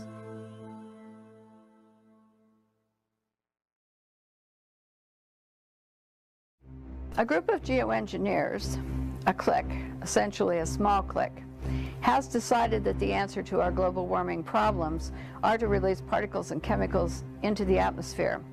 David Keith, Ken Caldeira, and a small group of these men affiliated with various universities have promoted this for a long time. One of the things that the geoengineering promoters, this clique, has been doing is that they have been able to keep any voices that would be in opposition to them or want to know about the impacts off the record. In other words, that they have become the experts to go to, and that the public and other people have no say. They go to meetings, they go to U.S. congressional hearings, which were held on geoengineering in 2009 and 2010, 3 of them by the U.S. House Science and Technology Committee. They also went to hearings of the UK Parliament during the same period of time to talk about global geoengineering governance and why these experiments should go forward. One of the people promoting geoengineering is Gregory Benford. One of his papers about doing experiments in the Arctic was that they could conduct these experiments, geoengineering experiments in the Arctic. The people there could live within the experiment.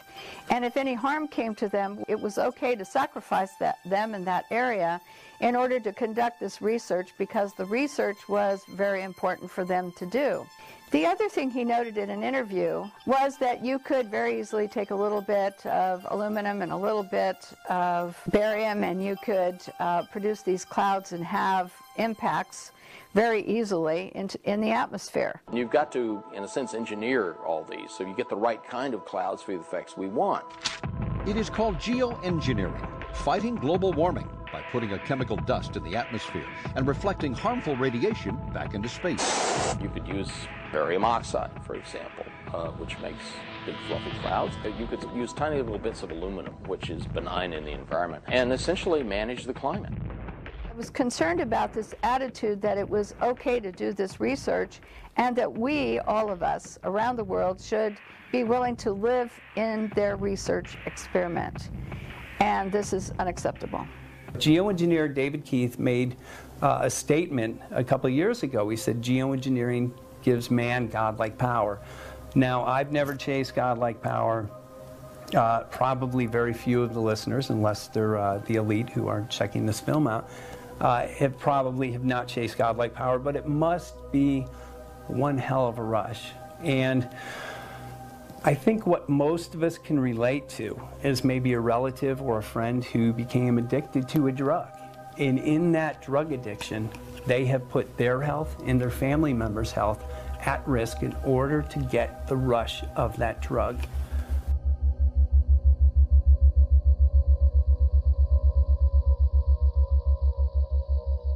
What we're finding in rain tests now around the world is what people are calling the chemtrail geoengineering footprint of aluminum, barium, and strontium. These metals match a number of geoengineering patents that were actually designed to specifically spray these metals out of airplanes into the sky for the stated goal of cooling the planet. They match what geoengineers deny they're spraying, but state that they want to start spraying. If we take ground-based tests, for example, It does not prove the source of the pollution that we're finding in our soils, our air, and our water. It only tells us that something is happening which is not good, that aluminum is increasing, that barium is increasing in soil tests, water tests, and that associated problems are there. There is a belief or an opinion that the jets that leave these persistent jet contrails are spraying something into the atmosphere that would impact our health or cause other types of problems. I noticed when I started doing research in 2002 was that the trees in Mendocino County, Lake County, and other areas of Northern California were in extreme decline. It wasn't from anything we could ascertain because it was whole suites of tree species. That means redwood trees, that means oak trees, that means manzanita, that means Douglas fir.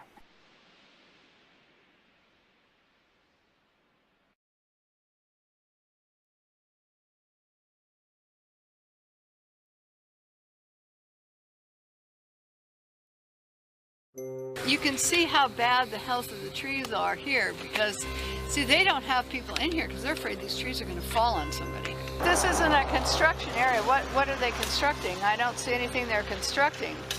But you can see that every other one in this area, when you look up toward the top, it has so much dieback and death on it. Every tree in this area is dying or in some sort of decline. You can see right in here, this is the sign of aging and these curled up branches right here. This is all sign of that this tree wasn't in good health. It's doomed to come down at some point. As you can see the dead branches internally all along here. Every one of these trees is sick, all the way down. Technically it's not safe to be in here because, see, this tree fell over, see right here? This tree actually fell over because once it gets so dead, they just can't stay up and they fall over. Now, every one of these stumps, when you were here, had a living tree on it. Declining, but a living tree. If you look at this tree right here, you can see it's dying from the inside out. If you look here, this is all dead branches. They'll just fall off eventually. Here you've got Stuff City.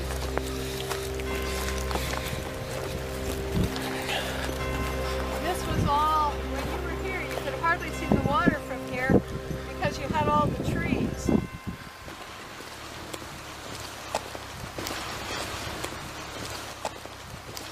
I mean, this is the most gorgeous wood, but if you notice that every angle that's exposed to the air on the top, these are dying. And you can see all the way down that what's under the underside is not impacted, but that the branches and anything exposed to the top are starting to die. So, no matter where you go on this manzanita, see here? That the underside seems okay, but it's dying because something coming down. And it's very pronounced. And it's very pronounced. I mean, there is no other thing going on here with the manzanita. It began to occur to many of us that this decline, killing our trees, is removing a beneficial asset for all of us because the trees provide the oxygen that we breathe. They take in carbon dioxide. The trees are beneficial for maintaining stable climates. They're beneficial for watersheds, for the water we drink and the snow that comes through. All the trees that we have are assets of not only the United States, but this world.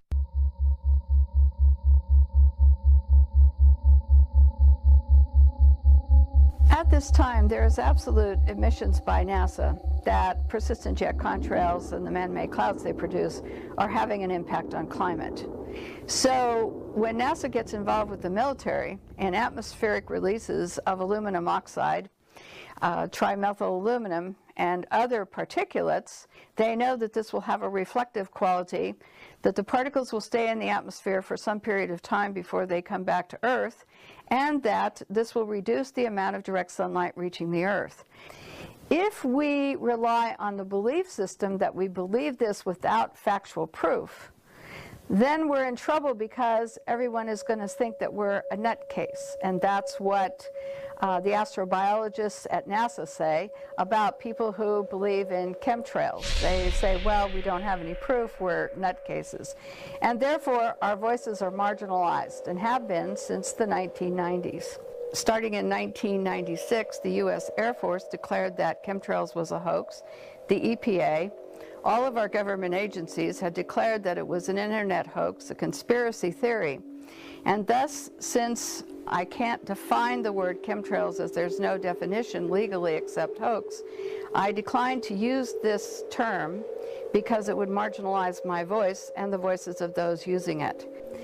The one thing we know and can prove is that rocket programs and atmospheric releases from rockets from the military and NASA and other agencies are releasing particles and chemicals into the atmosphere which can have negative effects on us. Some of the same that are said to be released by jets leaving persistent jet contrails. Well, the Air Force has been wanting to control the weather for some time. In fact, they wanted to force multiply storms. They wanted to be able to create droughts, create rainfall. Rainfall didn't exist. In fact, in Bosnia, when they were doing the war in Bosnia, they were actually seeding the clouds so that there would be no fog in the area. There's a military document called Owning the Weather by 2025. That's an expressed interest of our military. Aerosols are required to corporatize and control our weather. What we see in the sky on a regular basis, these long white trails that do not dissipate, they actually form artificial clouds and block the sun, is an expressed goal of geoengineers. Aerosols are discussed in these papers time and time again. So what are these aerosols? They talk about how they need to spray these metal particulates less than 2 microns in diameter into our upper atmosphere to shield us from radiation, and this is supposed to be good for us. David Keith talked about using aluminum oxide to be released by small airplanes or jets, and he talked about having to use water vapor as the medium, whereby an aluminum oxide gas could be sprayed into the water vapor produced by jets, and that the rate of flow, by controlling it, they could control the size of the particles. And the smaller the particle size in controlling this process, the longer these particles would remain in the atmosphere. The metal particulate, which are nanoparticles, they act as what's called cloud condensation nuclei. So when they're introduced into the atmosphere, instead of water, when it evaporates, condensing and forming as clouds, it will actually condense on this metal particulate, and instead of falling as rain, it drifts.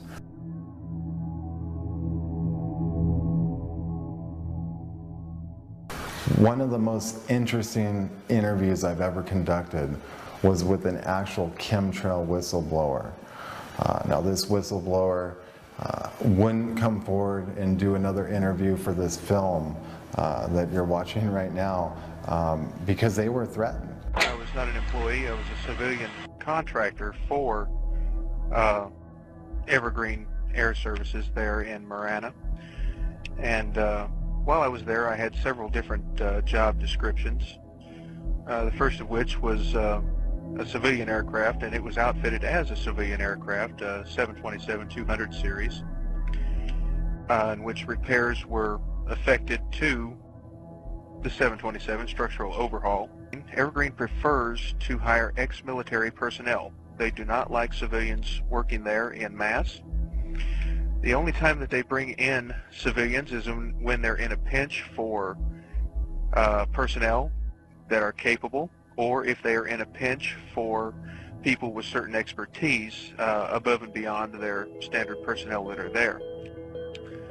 While I was there in 1991, the main and large issue that was going on there is that Evergreen had a contract with NASA with an issue of the NASA 747 space shuttle carriers. I was one of the individuals working in the sheet metal shop that received parts off of those aircraft, performed the repairs, and then sent them out with the ex-military personnel to reinstall them on the aircraft. Did work on 727s there, which were, the 727s were in fact civilian-seated non-cargo aircraft used for transporting people During that time, there were 5 747s, of which I was a crew member, a maintenance crew member, which retrofitted 5 cargo 747s. The cargo bays were retrofitted, overhauled, repaired with liquid storage tanks with capabilities of discharge. Now, how many of them they did after I left, how many of them they did before I was there, I don't know. But I do know for a fact that 5 of them were done during my tenure there in that 3 months that I was there. I have spoke with people and other employees and contractors that have worked there, that they had seen and witnessed all kinds of nefarious activities over the years. I worked there for that 1 3-month period, and quite frankly, I have no desire to return.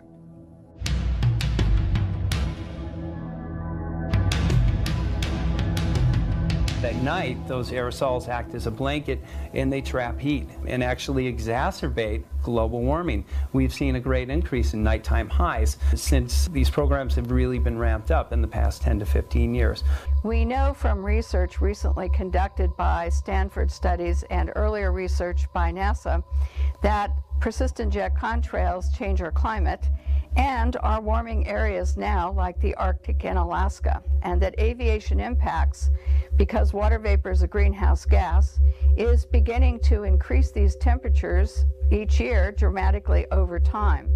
The issue becomes for all of us with water vapor is that it's a greenhouse gas, it's one of the major players in warming, and the jets producing the man-made clouds, according to NASA, are increasing warming. The powers that be do not want to talk about water vapor and its impacts because we could take care of that problem right now very easily by putting restrictions on the amount of water vapor that aviation produces.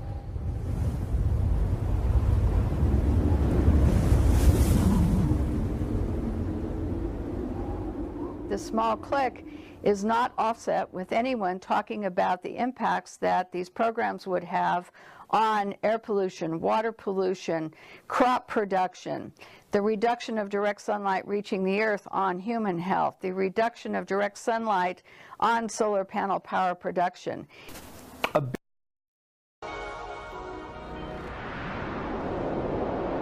The one thing I will say that the past 50 years has given me, I would say that nothing in this world works the way you think it does. Nothing. Governments do not operate the way you think they do. Banks do not do what you think they do. The police department is not here for what you think it is. Nothing in your world works the way you think it does. There's a far higher, bigger picture. So many pieces all back together now. What's your vision?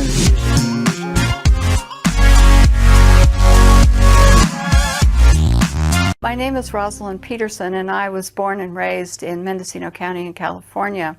I was on a working farm in Mendocino County and grew up on a working farm. So I have a background in agriculture. I could drive a Cat tractor. I could do the irrigation systems. I decided to take environmental studies and planning course at Sonoma State University, where I got my degrees. After some training, I became an agriculture crop loss adjuster, which meant that if there were any crops that failed in California for any reason, crop loss adjusters were sent by the state of California to go investigate where these crop losses were and why there were crop losses throughout the state. So I was traveling about 50,000 miles a year in this process from county to county, assessing what kind of crops, what kind of damage they had, and looking into the reasons for the failure itself and how much value the crop was that was lost at that particular time. And then if there was a crop loss that was legitimate, then ranchers or farmers could be paid crop insurance for the loss of their crops. In '98, I began to notice just a little bit of tree decline on the property here. I began to notice that some trees didn't look as healthy, and I started to worry about that just in the background as something that was nagging, because I was concerned about losing the beautiful trees we have around here. Then in early 2000, I began to notice that I would see jets, and they would leave these little tiny trails, and then the sky would white out after that. And I was always irritated because our skies used to be so crystal clear and blue and gorgeous, and all of a sudden you would see these jets, and I kind of thought of them almost as joyriding, and when they were, or skywriting, and when they did this, then the sky would haze over. And so I found myself, when I was teaching tennis and being outdoors all the time, or traveling for work, that I was irritated a little bit about the idea that the skies were hazed over a lot. So that was the first inkling. And then in 2002, I was working for the Mendocino County Probation Department. I was on a lunch break, and a friend of mine stopped me and dragged me into his office and said, "What do you know about this?" And I said, "Nothing." And so he said, "Well," he said, "look," he said, "I want you to know that something strange is happening here, and I'm really concerned about it. My brother, who's in the military, is concerned about this and has called me a couple of times to say he was concerned that there was something here that was going on that was not quite right." He couldn't go any further, but he did take me outside that lunch hour and say, "Today is a really bad day." And that's when he really brought my attention to watching the jets, and how the jets would leave a small trail and then it would expand into these huge plumes. And at that particular juncture of time, that day, I was in and bought a pair of binoculars after work and a camera, and I started taking pictures and watching what was going on. And that day I had never seen so many jets flying in so many directions, leaving so many huge plumes that turned into the, small trails that turned into these huge plumes in my life. And I knew that something was wrong. And that started me investigating what was going on. In the beginning, when I first began to see, notice the jets, I would see one, and then I would see some white haze. But I never did take notice of, really any notice other than some irritation when we hazed out. However, I can say that when I saw this particular day and I began to pay attention, I could hardly drive straight, and I had to pull over all the time just to be able to look at these jets and say, look, this is not normal. I think that there were a lot of jets flying that day because there were many going in the same direction, leaving parallel lines. And in subsequent days, I would see many jets flying where the lines were parallel, and there would be 5 or 6 or 7 or 8 all leaving trails at one time. And I thought that that was really peculiar, that there would be so many. Later, I think that there were fewer jets, but that they would circle the county. And they go up one side of the county on the east side, and they go down the west side, and then they go up the east side. And so they would move around the county in kind of a clock-like, moving around a clock. Later, we discovered from talking to people in different counties that they were looping out over the Pacific Ocean and then coming back in, and they were doing these huge loops. Discovered that from the size of one plume and watching one plume expand, that they could cover our skies in solid cloud cover in about 3 hours here in Mendocino County. So that became my initiation, and then I started to watch before work, during lunch hour, after work. I started taking pictures, and I started documenting what I was seeing because I thought that there was something wrong with this picture. I had never seen anything like this in my entire lifetime. My mother, who was in her 80s at the time, I showed her, and she said, "I've never seen anything like that in all the years I've lived here. Nothing." I went to look at NASA studies. And NASA, in their school program and also in their terminology and their research, began to realize that there was a brand new phenomenon that was occurring in which jet contrails, instead of dissipating relatively quickly if you saw them in a few seconds, began to persist and grow. And NASA studies proved that they turned into man-made clouds that would change the climate, exacerbate global warming, impact natural resources. And they began to show pictures on their website of clouds that look like these in the pictures next to me. They would show these pictures. And in showing these pictures, they were like what I was photographing in the skies above us. So I realized that there was a great deal of interest by many agencies and universities into looking at these and what effect they were having on the climate, what effect they were having on raising humidity, what effect they were having on, in other words, what was going on with these that had changed, why they were persisting. But what happened was that they never did in any of their investigations. Most of the time they only looked at commercial airlines. They didn't look at military emissions and plumes. The second thing that they never did is they never took into account that there might be something environmentally unsound about having our skies covered over with these clouds in the beginning. They just noted them, but they never addressed if anything was being sprayed or what changes in the jet or jet fuel or anything else was causing them. They scrubbed all that documentation, so all they did was identify them as persistent jet contrails.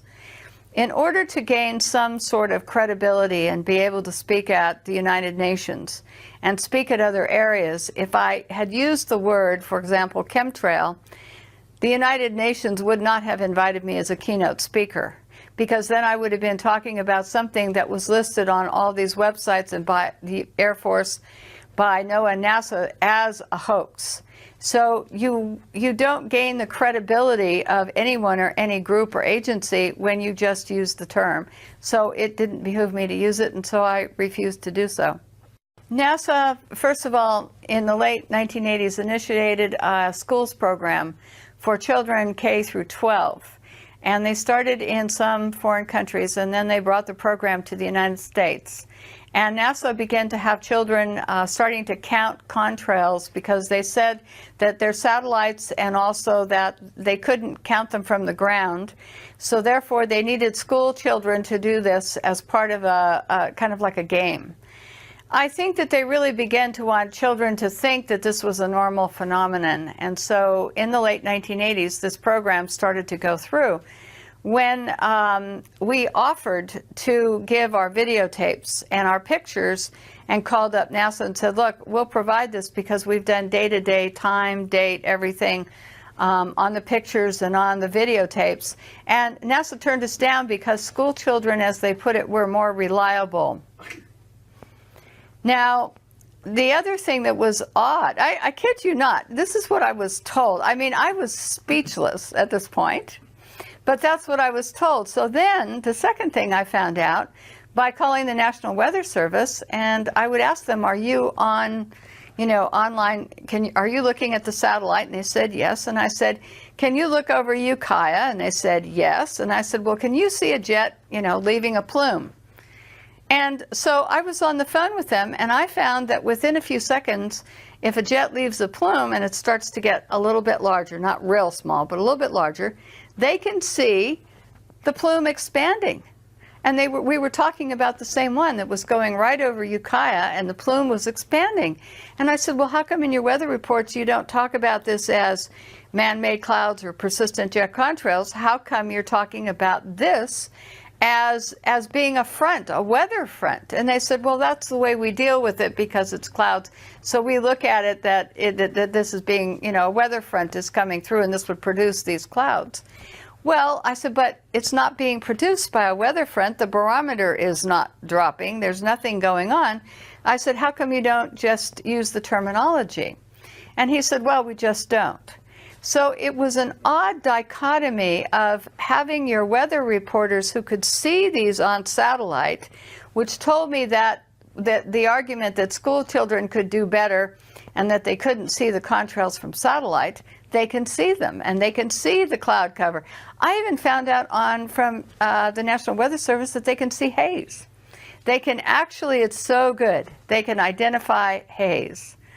So I began to think to myself, well, if they're seeing all this, why isn't it being reported?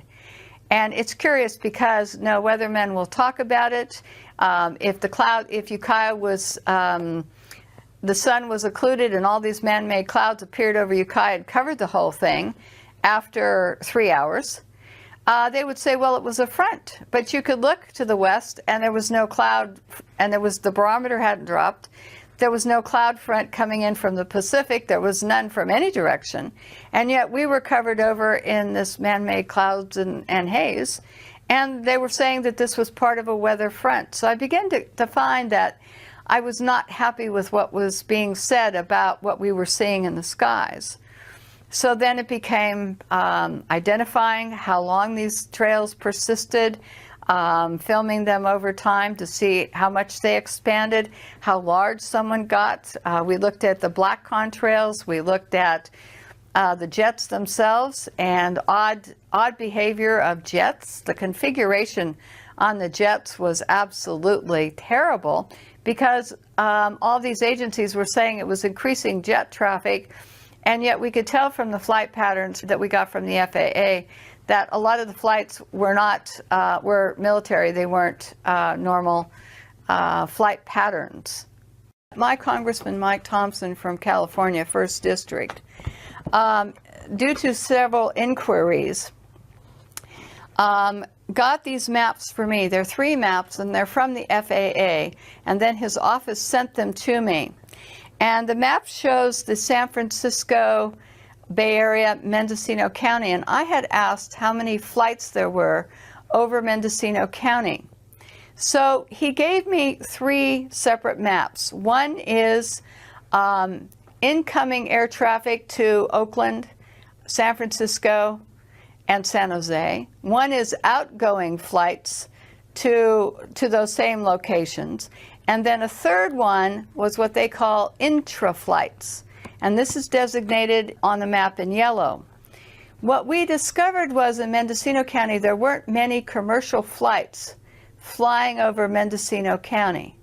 So in not having many commercial flights flying over Mendocino County, we discovered that it was the intra-flights that we were seeing looping the loop around the county and making the X's in the cross hatchings. And from these maps, I first learned about intra-flights, and I also figured out that commercial airlines were in trouble.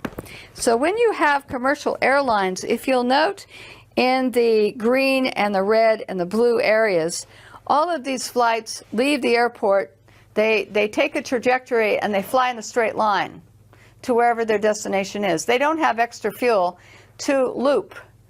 The yellow ones, however, they do the loop around the county, and they have a few planes, not very many, but they can do many, many loops and back and forth crisscrossing.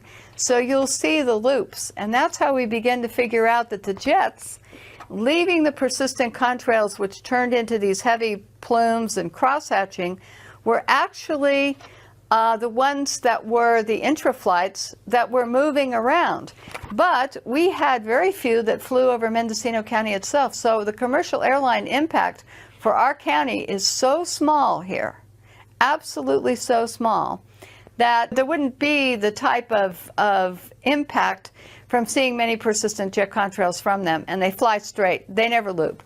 The jets around us look like racetracks sometimes, where they're going in an oval around the county, or they're going over the Pacific Ocean, over to Lake County, and back. So they're traveling across many counties in these circular patterns.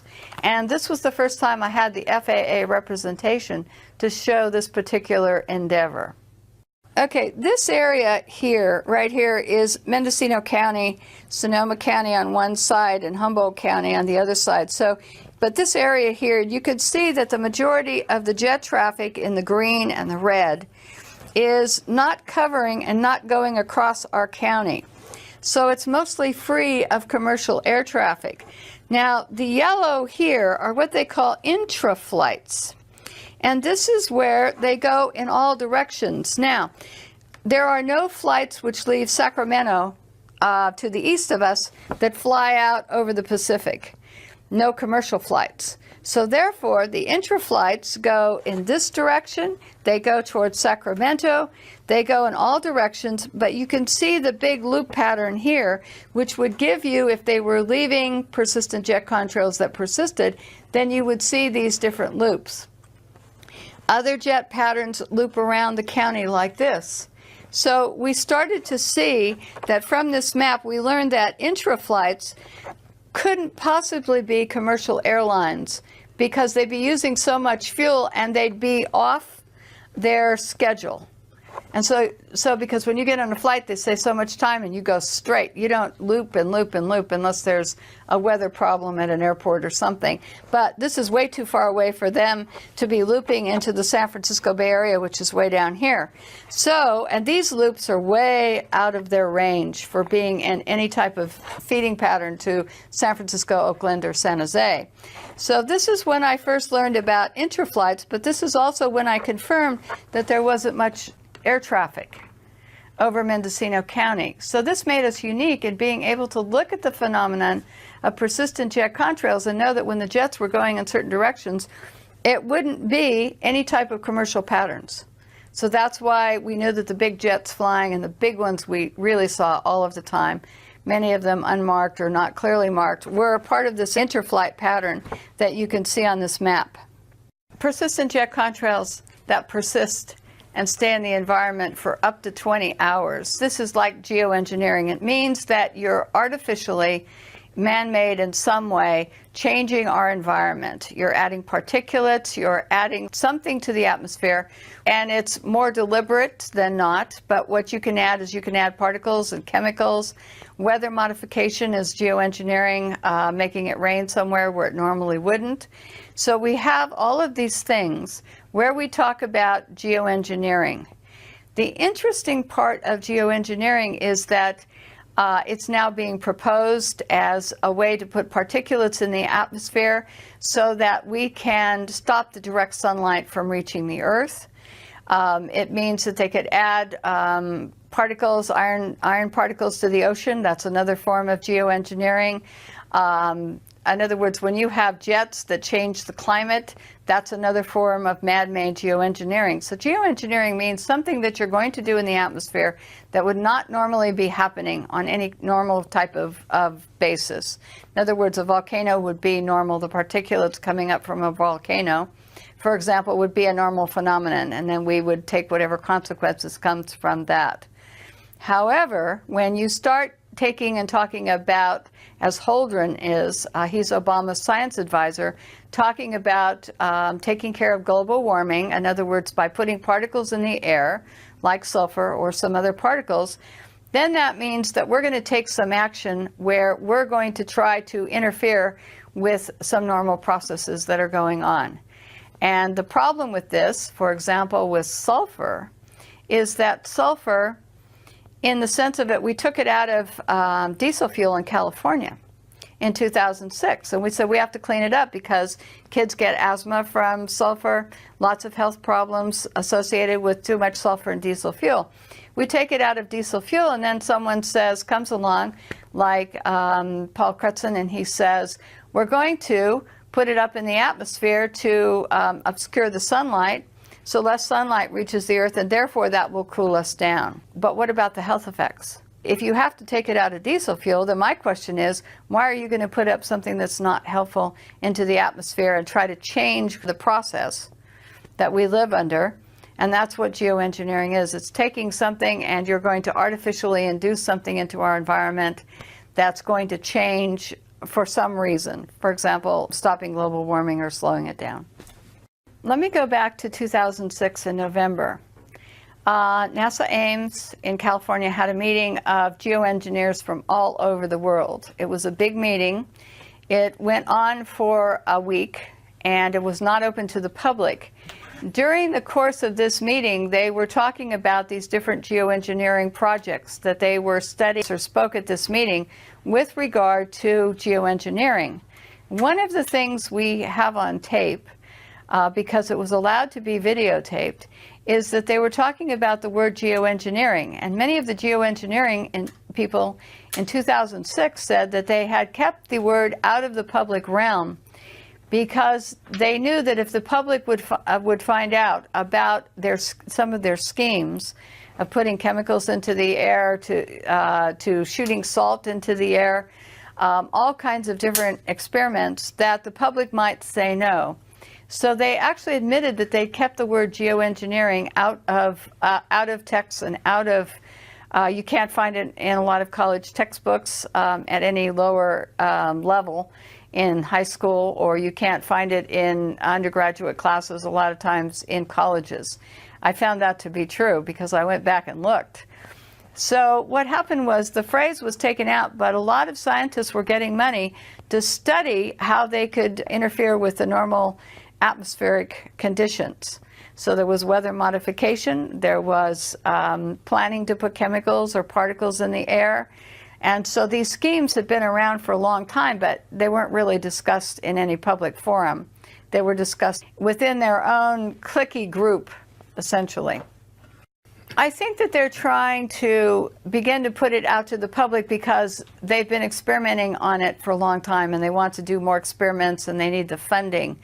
And one of the things that these geoengineers were talking about at their meeting that we heard is that they wanted to be able to take these programs forward, make them public so that they got more funding for experiments with these programs.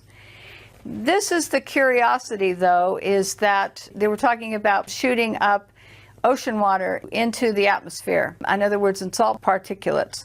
And they knew from some experiments that salt particulates rain out quickly.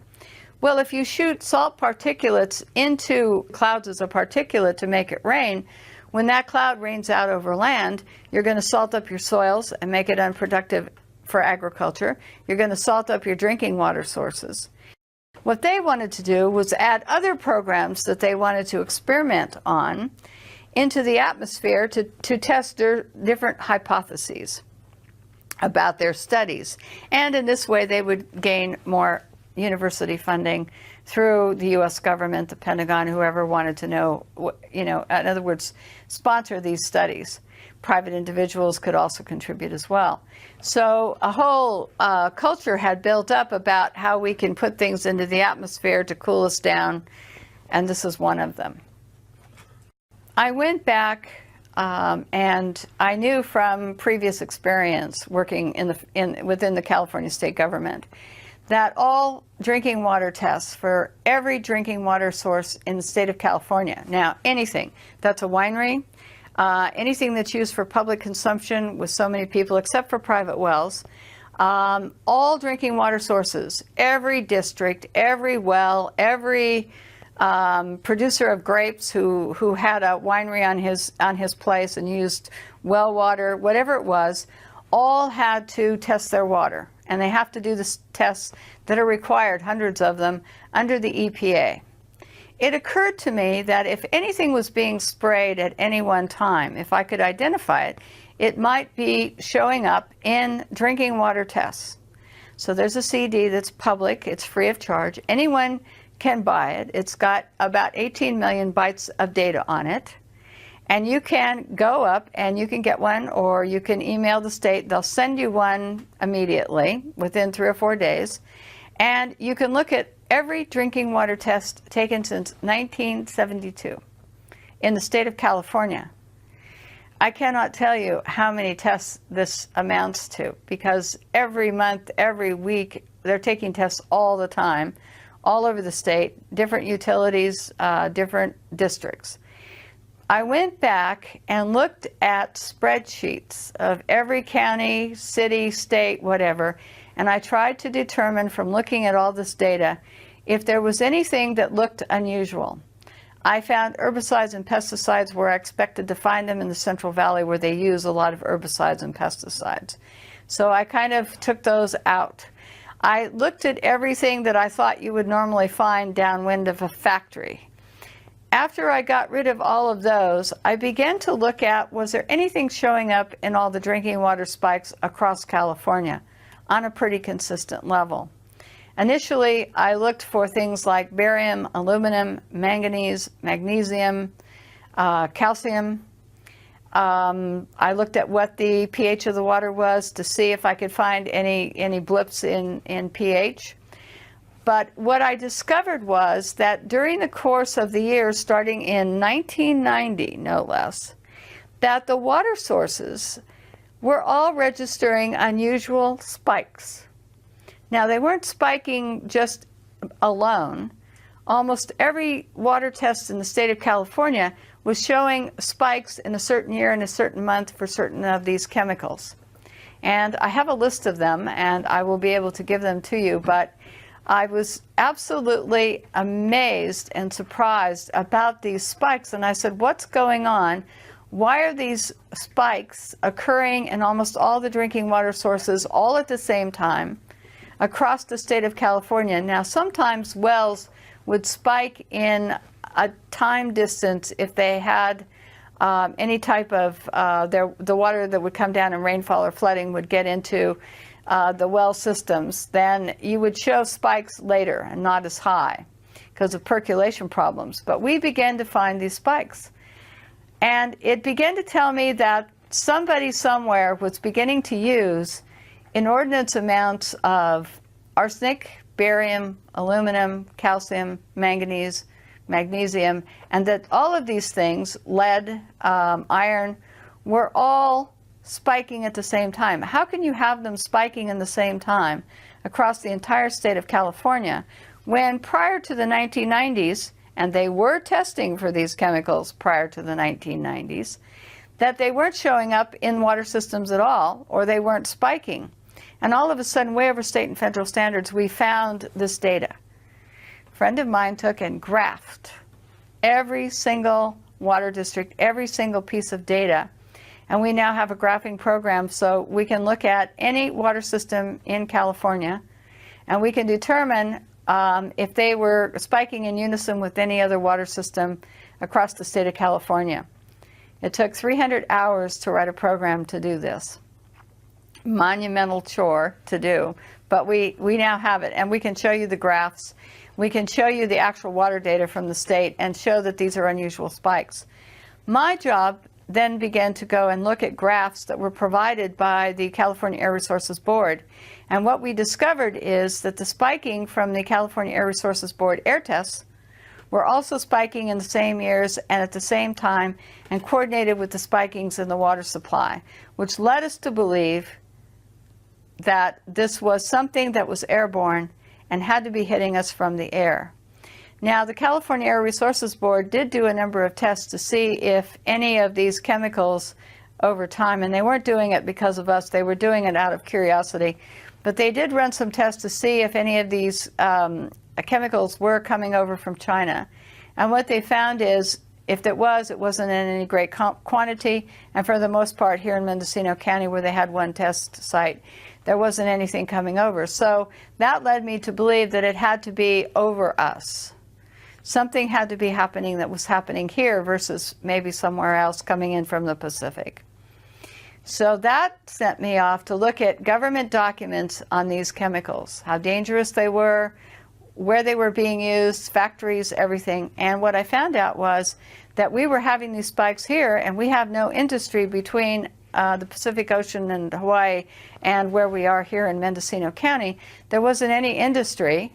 And the few industries that were small and weren't consequential because they didn't release anything that would look like the massive amounts of lead and iron and barium would not be coming from those particular plants. Professor Gregory Benford in 2006 was on KNBC and interviewed on television in Burbank, California. And what happened is he said that you can mix aluminum and barium and you can make clouds, and that he saw it coming that they would be able to put these clouds where they wanted them to do what they wanted to with them. And he's part of the geoengineering group that I was present at when they had that meeting at NASA Ames. The second thing is that I started to look at other programs that the government was doing, atmospheric testing programs, other things, not related to the jets. And I began to find that these chemicals were being shot up on the space shuttle and shot up on rockets, and that they would send canisters packed with sulfur hexafluoride, which is a man-made chemical which exacerbates global warming, barium, aluminum, trimethyl aluminum, strontium, lithium, and they would send the canisters up, release them at different levels in the atmosphere, and to do ionospheric testing, they would superheat them till they exploded, and then they would do these chemical reactions, much like explosions you would see from light shows and things like that. You'd have this big explosion, and then you would go through, and these chemicals would blow up and intermix. So the barium, I began to think that were these coordinating these atmospheric tests, were they coordinating with the spikes in California and other areas? And I believe that from some of the data that I looked at, trying to correspond the dates of the tests, when they were done, and also the water data and the air data, I think that some of these could have actually added to the water pollution in the state of California airborne, because this would come down. Now, a lot of people have associated the jets with releasing different types of chemicals. I do know from the EPA that there's a whole host of chemicals, jet fuel emissions, and they're highly polluting, just like automobile exhaust. Carcinogens are involved in them. They deplete beneficial atmospheric ozone. They have crop damage associated with them. Some of the chemicals are involved in short-term memory loss, other things. So we do know that in this plume, it's not benign water vapor and ice crystals. But I could never find any documentation which would say that anything else was being sprayed. And with all these other chemicals being used in other government programs, it would be very hard to make a correlation unless you actually got into the plume and took a test. But since most of the planes that are leaving these big, huge plumes are military airplanes, you can't fly in that airspace. Pilots would be arrested, and it would be extremely dangerous to get into that airspace under Homeland Security rules and regulations to be able to take the test. So having to take a test at altitude and in other areas, it makes it very difficult. The government has not expressed any interest, nor have elected officials, in actually putting the subject to rest by testing these plumes either. So what they do is NASA, NOAA, a lot of studies, university studies, they look at these plumes and say, yes, these are man-made clouds. They don't say how they turn into man-made clouds, if it's chemical or whatever. And then they discuss the fact that in these clouds, that it's causing certain types of problems, covering us in cloud cover, dimming the sun, and then it's changing our climate and negatively impacting natural resources. The spiking in these chemicals, the state of California and all water districts across the United States and the EPA all require water testing, and they test for chemicals in the water that are hazardous to human health in some way. If they figure that a chemical is not hazardous to human health or animals, etc., they normally don't test for it. But the minute that they think that it's going to get up above a certain level that it would be injurious, they test for it to make sure that they try to keep it below that standard or to keep it out of our drinking water supplies altogether.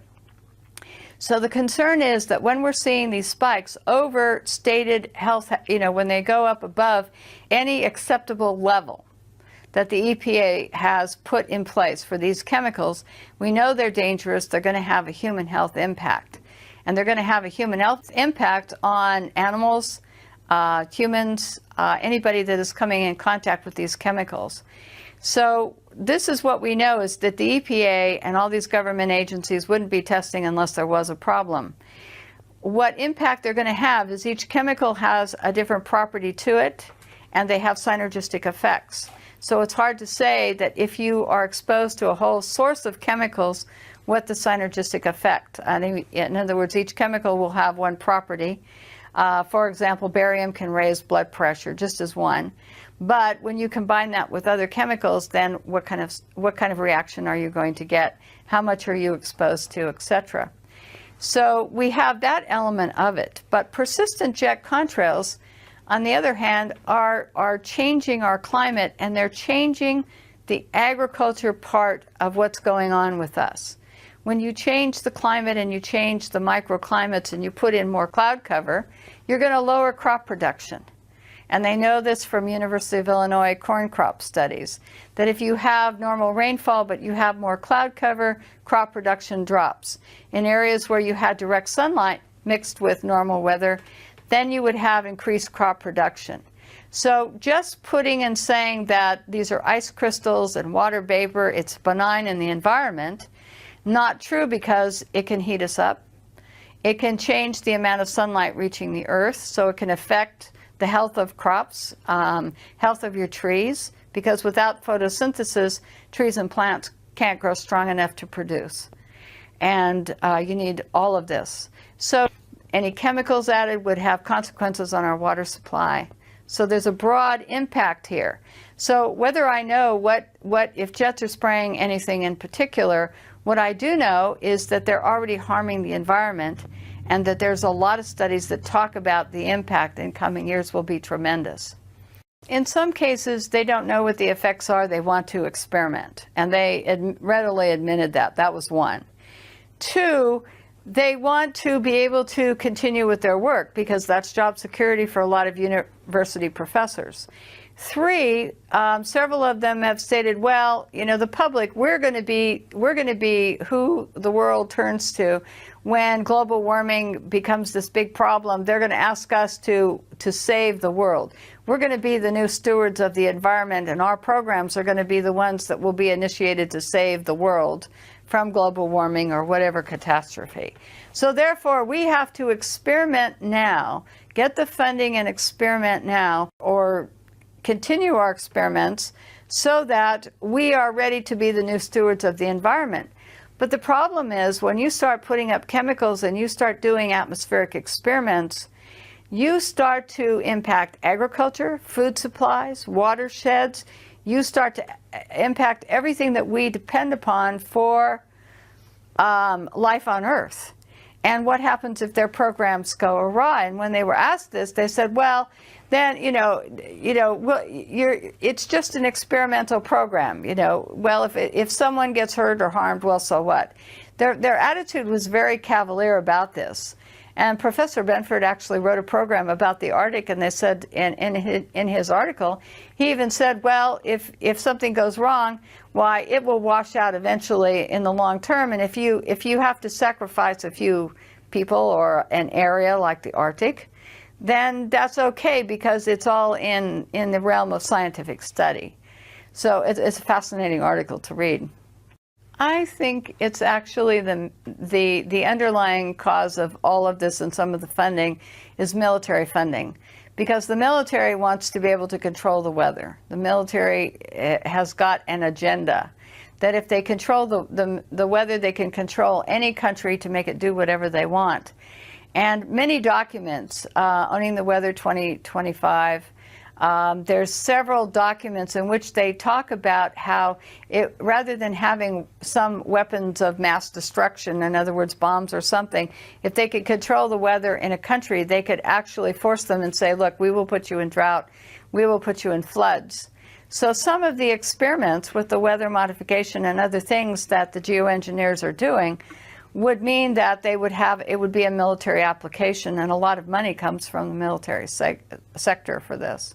I've looked at some of the universities and I looked at the funding chain, in other words, who's funding these, because it has to be public, and we know that the military is also initiating programs and paying for funding. So when you look at the funding stream, you can see that it's private corporations, you can see that it's the military. So there's a lot of funding in there that's not coming from you and I because we couldn't afford it. And the big military budget is where there's a lot of extra money for experimentation. So that's where a lot of the funding. And then it's private corporations who will make money from these experiments going in and will produce whatever's needed to do these experiments. So that funding is coming in. It's like the CRES program. The CRRES, when they were sending up these canisters loaded with chemicals to superheat, well, that was a NASA budget, that's the US Air Force budget, and then they do ionospheric testing. Well, how do we know what impact that had on the environment that protects us around the Earth? We don't really know. We just don't really know.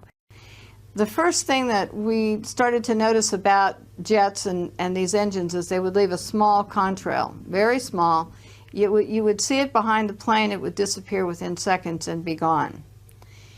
All of a sudden, this new phenomenon began to appear somewhere in the late 1980s, as far as I can document from Mendocino County, looking at pictures and weather documents and cloud pictures, old cloud pictures. All of a sudden, there seemed to be a time when NASA and other agencies began to realize that contrails were beginning to persist. So NASA started studying jet contrails, and they started to see that they were persisting for up to 20 hours. They could cover 4,000 square kilometers. So they could cover huge areas, one contrail this is. So NASA studies began to show that they were exacerbating warming starting in the around 1975. They began to show that there was a new phenomenon which they didn't have before, had not seen before, where these contrails persisting rather than dissipating very quickly began to be something that they talked about, studied, etc.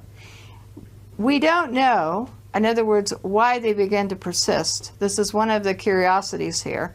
And we just know that the studies, that they were studying them, but they didn't study what they were composed of, why they would be forming, and in other words, expanding to such huge sizes. But my curiosity with NASA became that when they were talking about persistent jet contrails, they didn't talk about the fact that there were all these different varieties. In other words, one side of the jet having one type of contrail, the other jet engine on the other side leaving a different type of contrail. One would dissipate quickly, the other could leave a large plume. We had black contrails that we were seeing here. We had contrails that would turn into, it looked like toothpaste on a tube. And when you saw these, I call them toothpaste trails. When we saw them, what we noticed is that they would dissipate relatively quickly. They'd break up into unusual configurations. So what I did is, in order to have people understand that what they were looking at were different types of trails that had different dissipation rates or would turn into haze, and also that these contrails that we were seeing would turn into different types of man-made clouds. NASA just talks about jet contrails turning into man-made clouds in their studies, but they don't tell you about the brown clouds. They don't tell you about the different cloud configurations that these contrails turn into. So one of the things I did from my pictures and from videotape and looking at different times is I compiled this index in 2006 of some of the different types of contrails that we were seeing, and I named them. The reason I named them is people were telling me what they were seeing, but they had no vocabulary. So in naming them, people would tell me that they would see toothpaste trails, or they would see knots on a rope where you'd have a straight line with little bulges in it that looked like someone had tied knots on a rope. You would have black contrails. So this particular document, poster I created to put on the internet and to give to people so that they could see that this was different than anything that they had seen before. So when I started to document this, I took and I would find that there were things called bursts, where a jet would fly in leaving a contrail, and then all of a sudden you'd see this huge burst, no contrail leaving, but you would get this kind of configuration. And I go, well, what happened here? Why did this create a burst which then expands for miles and miles and miles over the sky above us? And why would this part of the trail turn into this type of configuration? So this was odd. So we had bursts. Then this configuration, on the same day we'd see other jets flying in, and it would leave bursts that look like this. And after a period of time, they would turn into these kind of little cloud formations that would hang out in the sky around this bigger burst. Now, other trails that would be left would be absolutely huge in configuration, and they'd start small, like up here. Every one of these contrails started very small, just as a fine line. But then after watching for a minute or two, we would figure out that it would turn into one of these other configurations. So some of them, we can tell right away, would turn into this type of a plume, which would turn into this white, in other words, kind of a cloud-like formation, but not a real cloud.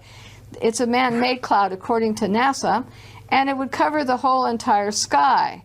So these configurations, if we saw anything that looked like this after a short period of time, we knew that this would cover the whole sky. Now, other configurations, knots on a rope, you'd have something that looked like waves.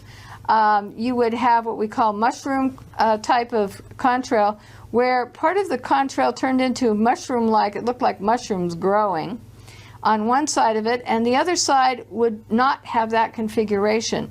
So the two sides of the jet engine would release a different type of plume, which would turn into, on either side of the jet, one plume could dissipate quickly, the other plume could turn into a different configuration. So we thought it odd. Then we'd have black contrails that would expand and expand like the white ones, but look like black. So we thought, well, what's being released that would turn black? So all of these contrails I put into this poster so that people could see the feathers and the different ones. And as this was on the internet, people began to say, we're seeing this type of plume today. We're seeing a twist, where it looked like there's a twist on one end and then this big plume would come up. So they could name the trails, how long they were seeing them. So when I talk to people from around the world and in the United States, we can discuss what type of trails that they're seeing, and then they tell me about more and send pictures of different ones. Now this one, this colorful one right here, almost looks like an aurora, and this type of contrail is usually laid out before we see this kind of configuration. Now without this, you can't see the color in the background unless you have the contrail here to show you what it looks like against the cloud. You can't watch the experiment or whatever's going on. We never saw anything like this when we were growing up. My mother, who first saw these when we were back first seeing this in 2002, said, never saw anything like this. We would have noticed. Somebody would have been taking pictures of this. Someone, see, it has to be new because there were no pictures of this. So this is why I invented this particular poster, just so that people could get an idea of the different types. Well, then what happens? Why would you get different types? And so the standard answer is, well, there's different atmospheric conditions. But then we found that one jet would lay a short contrail, another jet right behind it would be leaving one that turned into a huge plume, another one would leave white haze. So we're saying it can't be just atmospheric conditions, there has to be something else going on. Then we saw X's and stop and goes, where a jet like this would leave a plume and then all of a sudden it would stop.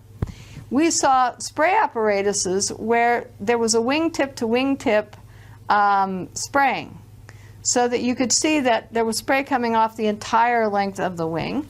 Stop for a while, then start again, stop for a while, start again. So all of these things were going on, and we're saying this isn't just normal, something that we've seen since 1919, before we even had the equipment and no jet engines. So when NASA says they've seen contrails, for example, since 1919, not from jet engines because they weren't in existence.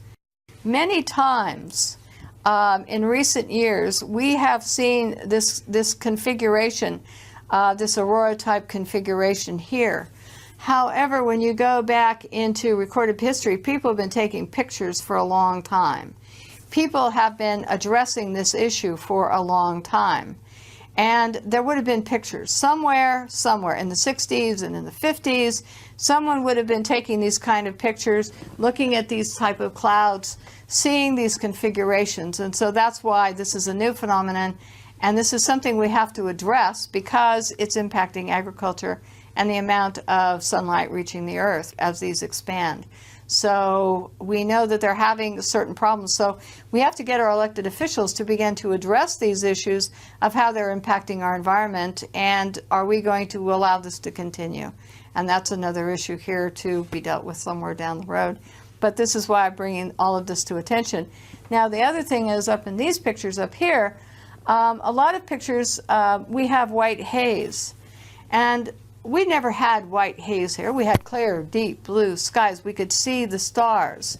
Now we have studies showing that telescopes are going to be worthless because we're either going to have the white haze or we're going to have these man-made clouds. You won't be able to see the stars, which we can't a lot at night, because we've got all of this cloud cover and white haze going on.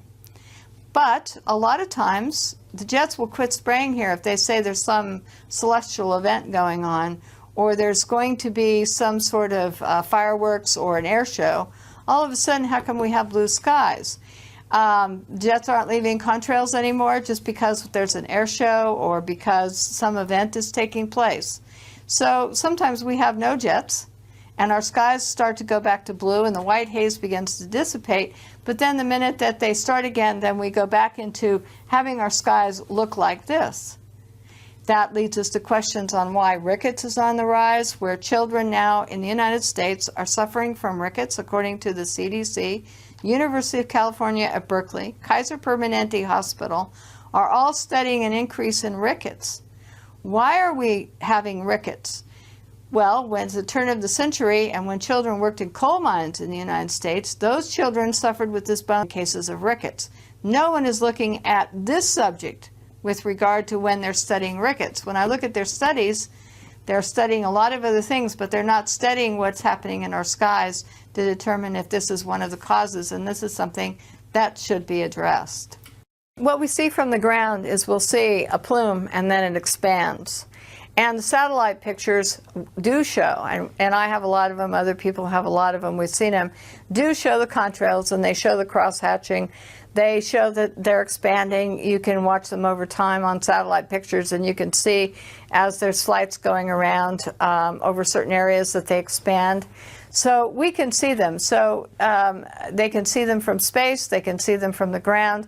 So that there's no secret here about who's flying the jets. The FAA keeps records. Homeland Security keeps records. Everybody keeps records. Who's leaving the contrails, where these planes take off from, because they have to file flight pass, and they can see them and they can follow them at the National Weather Service to see how the plume expands. So this is not a secret. So the satellite pictures are very revealing, and they're very good with looking at this type of phenomenon. Global dimming just means that the amount of sunlight reaching the Earth is beginning to be reduced by cloud cover, by haze, by pollutants. So the studies have been going on for quite some time now, showing that the amount of sunlight reaching the Earth is being reduced. Now, the catch-22 here is, if we're already reducing the amount of sunlight reaching the Earth, then when the geoengineering community says we need to put particulates up and we need to put other things in the atmosphere to reduce the amount of sunlight reaching the Earth, we are already subjecting ourselves to global dimming from some of our activities and the jets. So wouldn't this cause a worse problem, because we're not cooling down, technically, because we're in a global dimming cycle, which is getting, the amount of sunlight reaching the Earth is getting less and less. So I have some questions about global dimming, and also about scientists putting more things in the air to stop sunlight reaching the Earth, because if you don't have the sunlight, then you don't have crop production as well. So human health decline, mentally, depression, all kinds of things can happen because we obscure the sunlight from reaching the Earth. Weather modification means that someone puts a chemical or particulate, something into the air to seed clouds to get them to rain out or to snow in areas where they may not rain out or snow if left on the normal weather cycles. So weather modification is done throughout the United States. Anyone can modify the weather at any time without any congressional oversight, no state oversight, for the most part, except for Texas has an advisory body. But people can go and modify the weather. They may or may not have to report to the federal government, NOAA, and if they have to report to NOAA, NOAA can probably waive any requirements for reporting, and that's why we think that we don't see a lot of ongoing weather modification reported in the eastern part of the United States, is because they may be waiving the requirement. We're not sure about this, but that's another level of investigation. However, documents that I obtained from NOAA, they're all public record, anyone can obtain them, show that there's over 60 ongoing weather modification programs in the states that are marked in yellow. Now, I designed this because of NOAA documents, and documents from Canada and documents from weather modification companies who were openly talking about doing weather modifications in other countries. So the yellow part of this section is all ongoing weather modification programs. They can use rockets, small planes, large planes, They can use any method to ground-based applications, shooting things into the air. All these can be used in weather modification by companies or states or cities, private companies, private individuals. Anyone can modify your weather. Now, they don't need public consent, public permission. They can use any chemical that they choose, experimental or silver iodide, which has been around for a long time. And so all of these programs are ongoing. One weather modification can modify 184,000 square miles at one time, and that's bigger than the square miles of the state of California here. California is only 164,000 square miles, and yet one state is modifying 184,000 square miles. That's bigger than Idaho is modifying, only has 63,000 square miles, but they can modify 184,000 square miles. So the range that they're modifying is into other states over other areas. Now, you can have rain enhancement, snow enhancement, you can have hail suppression, they can dissipate fog, all kinds of programs are going on. But most of it is involved in putting rainfall or snow, more of it, or into areas where it doesn't usually get very much. So you can, the major impacts are agriculture, watersheds, tree areas that might be subjected to not getting as much rainfall, and once these programs are implemented, they can't control the end result. So you could get flooding, too much rain, not enough rain. Now, Wyoming, for example, here, decided in 2006 to put more snow into the Wyoming mountains than ever in recorded history. And what they intended to do with that extra is to run it all into Southern California to feed Southern California's thirst here. So they implemented the program and they were extremely successful. Never had Wyoming had so much snow in its mountains. However, since that time, Colorado and surrounding counties in Wyoming have on and off suffered drought, extreme drought, and they have less water coming down the Colorado River. There's less in the watershed. So you're having a problem that when you modify in one area, you're going to subtract or have a negative effect on another area.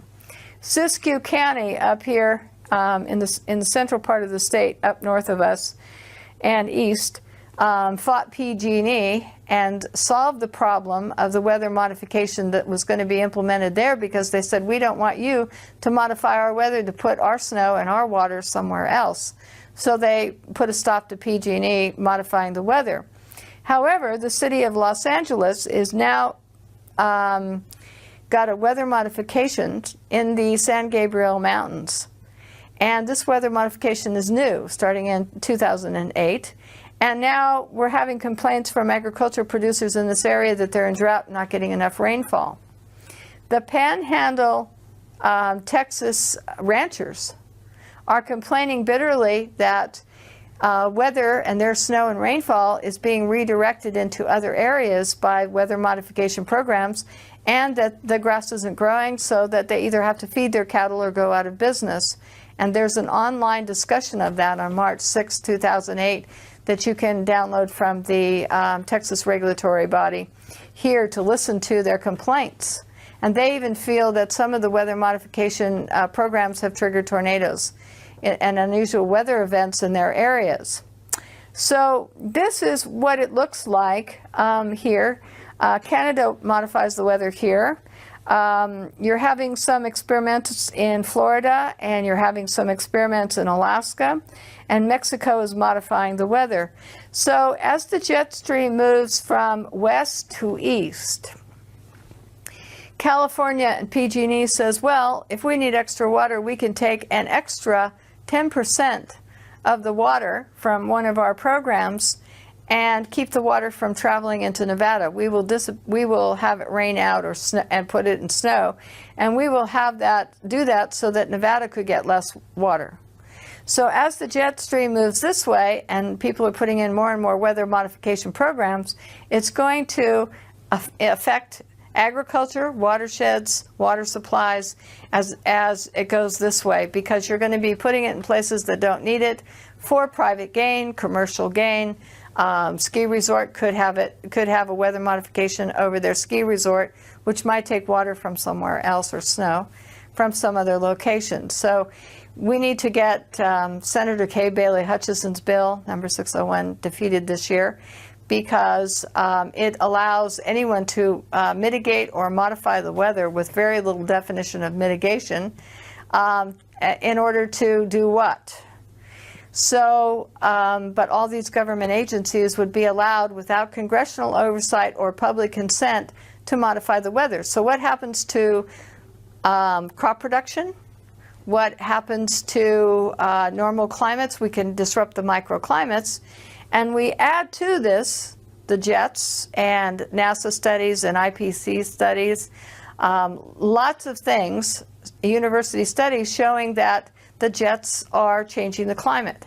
So now we're modifying the weather and the jets are changing the climate. No wonder people here are having, all across the United States, are having weird weather events or lightning events, or because there's lots of experiments. We have lightning experiments as well going on. So there's lots of things going on which impact all of us, but it's our food supply and our water supply that is going to be impacted the most from all of this. I'm not sure to what extent, but we're becoming more and more sophisticated in being able to possibly manipulate the jet stream. We're being more sophisticated in what MIT Professor Emanuel said in a television program that I saw on the Discovery Channel that was talking about this issue. He was saying that what we can do is we can take carbon black, okay, and we can take jets and we can release carbon black on the West Coast, and as it heats up going across the United States, it creates these weather fronts that grow in intensity. And what it can do is these weather fronts grow in intensity so that when there's a hurricane coming in over here, the jet stream and these fronts are moving this way, and it would push the hurricanes off the coast. Now, he talked about a fleet of jet airplanes releasing carbon black that would create these disturbances or perturbances, as he calls them, or fronts. My question is, what happens to the weather as this carbon black, which is soot, which is a pollutant that we don't like in our cars and automobiles and jets, starts being released by a series of jets, and what happens to the weather? What happens to the air quality as this is happening? What happens to agriculture as you change the fronts and the weather that's going on across the United States just to redirect a hurricane off, in other words, from Florida or some area on the East Coast? So these are being proposed, these geoengineering projects are being proposed. We kind of feel that since we're seeing black contrails here every so often, that they may be starting to practice with this so that they could determine and see if this particular project would work. There's a treaty against manipulating the weather for warfare. There's also a treaty against having weather modification programs that last more than so many days, etc. But everyone is engaged here, as you can see from this map, in modifying the weather. There's something going on all over. The programs can last as long as they want. All this is going on. And as we perfect this and do studies and research and they perfect, more and more they will be able to control the weather, change what's happening.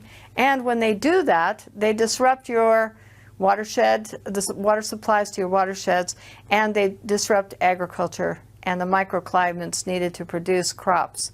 And so the detrimental effect is on all of us. And I think that they're, at some point with these weather modification programs, experimenting on us. In other words, we're the guinea pigs to see that if we do this, then we may have this effect. And we could be used to perfect it. And since there's no oversight, no rules, any chemicals can be used, any experiment, with regard to the atmosphere, and that the public has no say, then this is a dangerous thing that we're experimenting with, because we could be destroying our own food supplies. Before we're done, we're going to double it or even triple it. We're pumping CO2 into the atmosphere at a speed which we have never seen before in modern human history. We are absolutely racing into uncharted territory. In our lifetime, human beings left behind the Holocene, this 10,000-year period of benign climatic stability that coincides with the rise of human civilization. We have crossed a great threshold, and we stand on the edge of others. I remember when the Weather Channel was this kind of like nice, sleepy little station. Now it's like a horror show. The climate is being disrupted. That's not for next year or 1,000 years from now. That's happening right now. What all climate scientists will agree on is that the entire atmosphere has changed. All the atmospheric dynamics have changed. So every event that happens now is in the context of climate change, is different from how it would have been.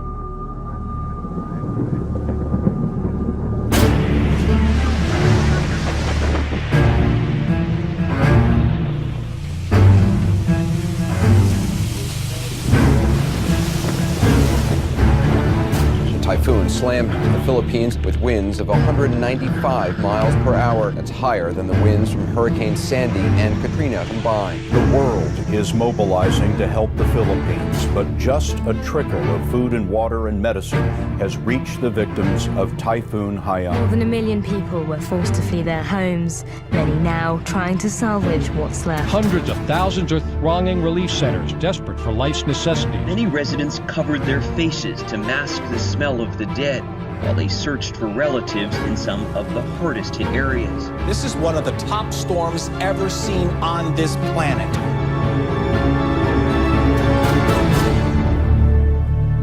Mr. President, Your Excellency, what my country is going through as a result of this extreme climate event is madness.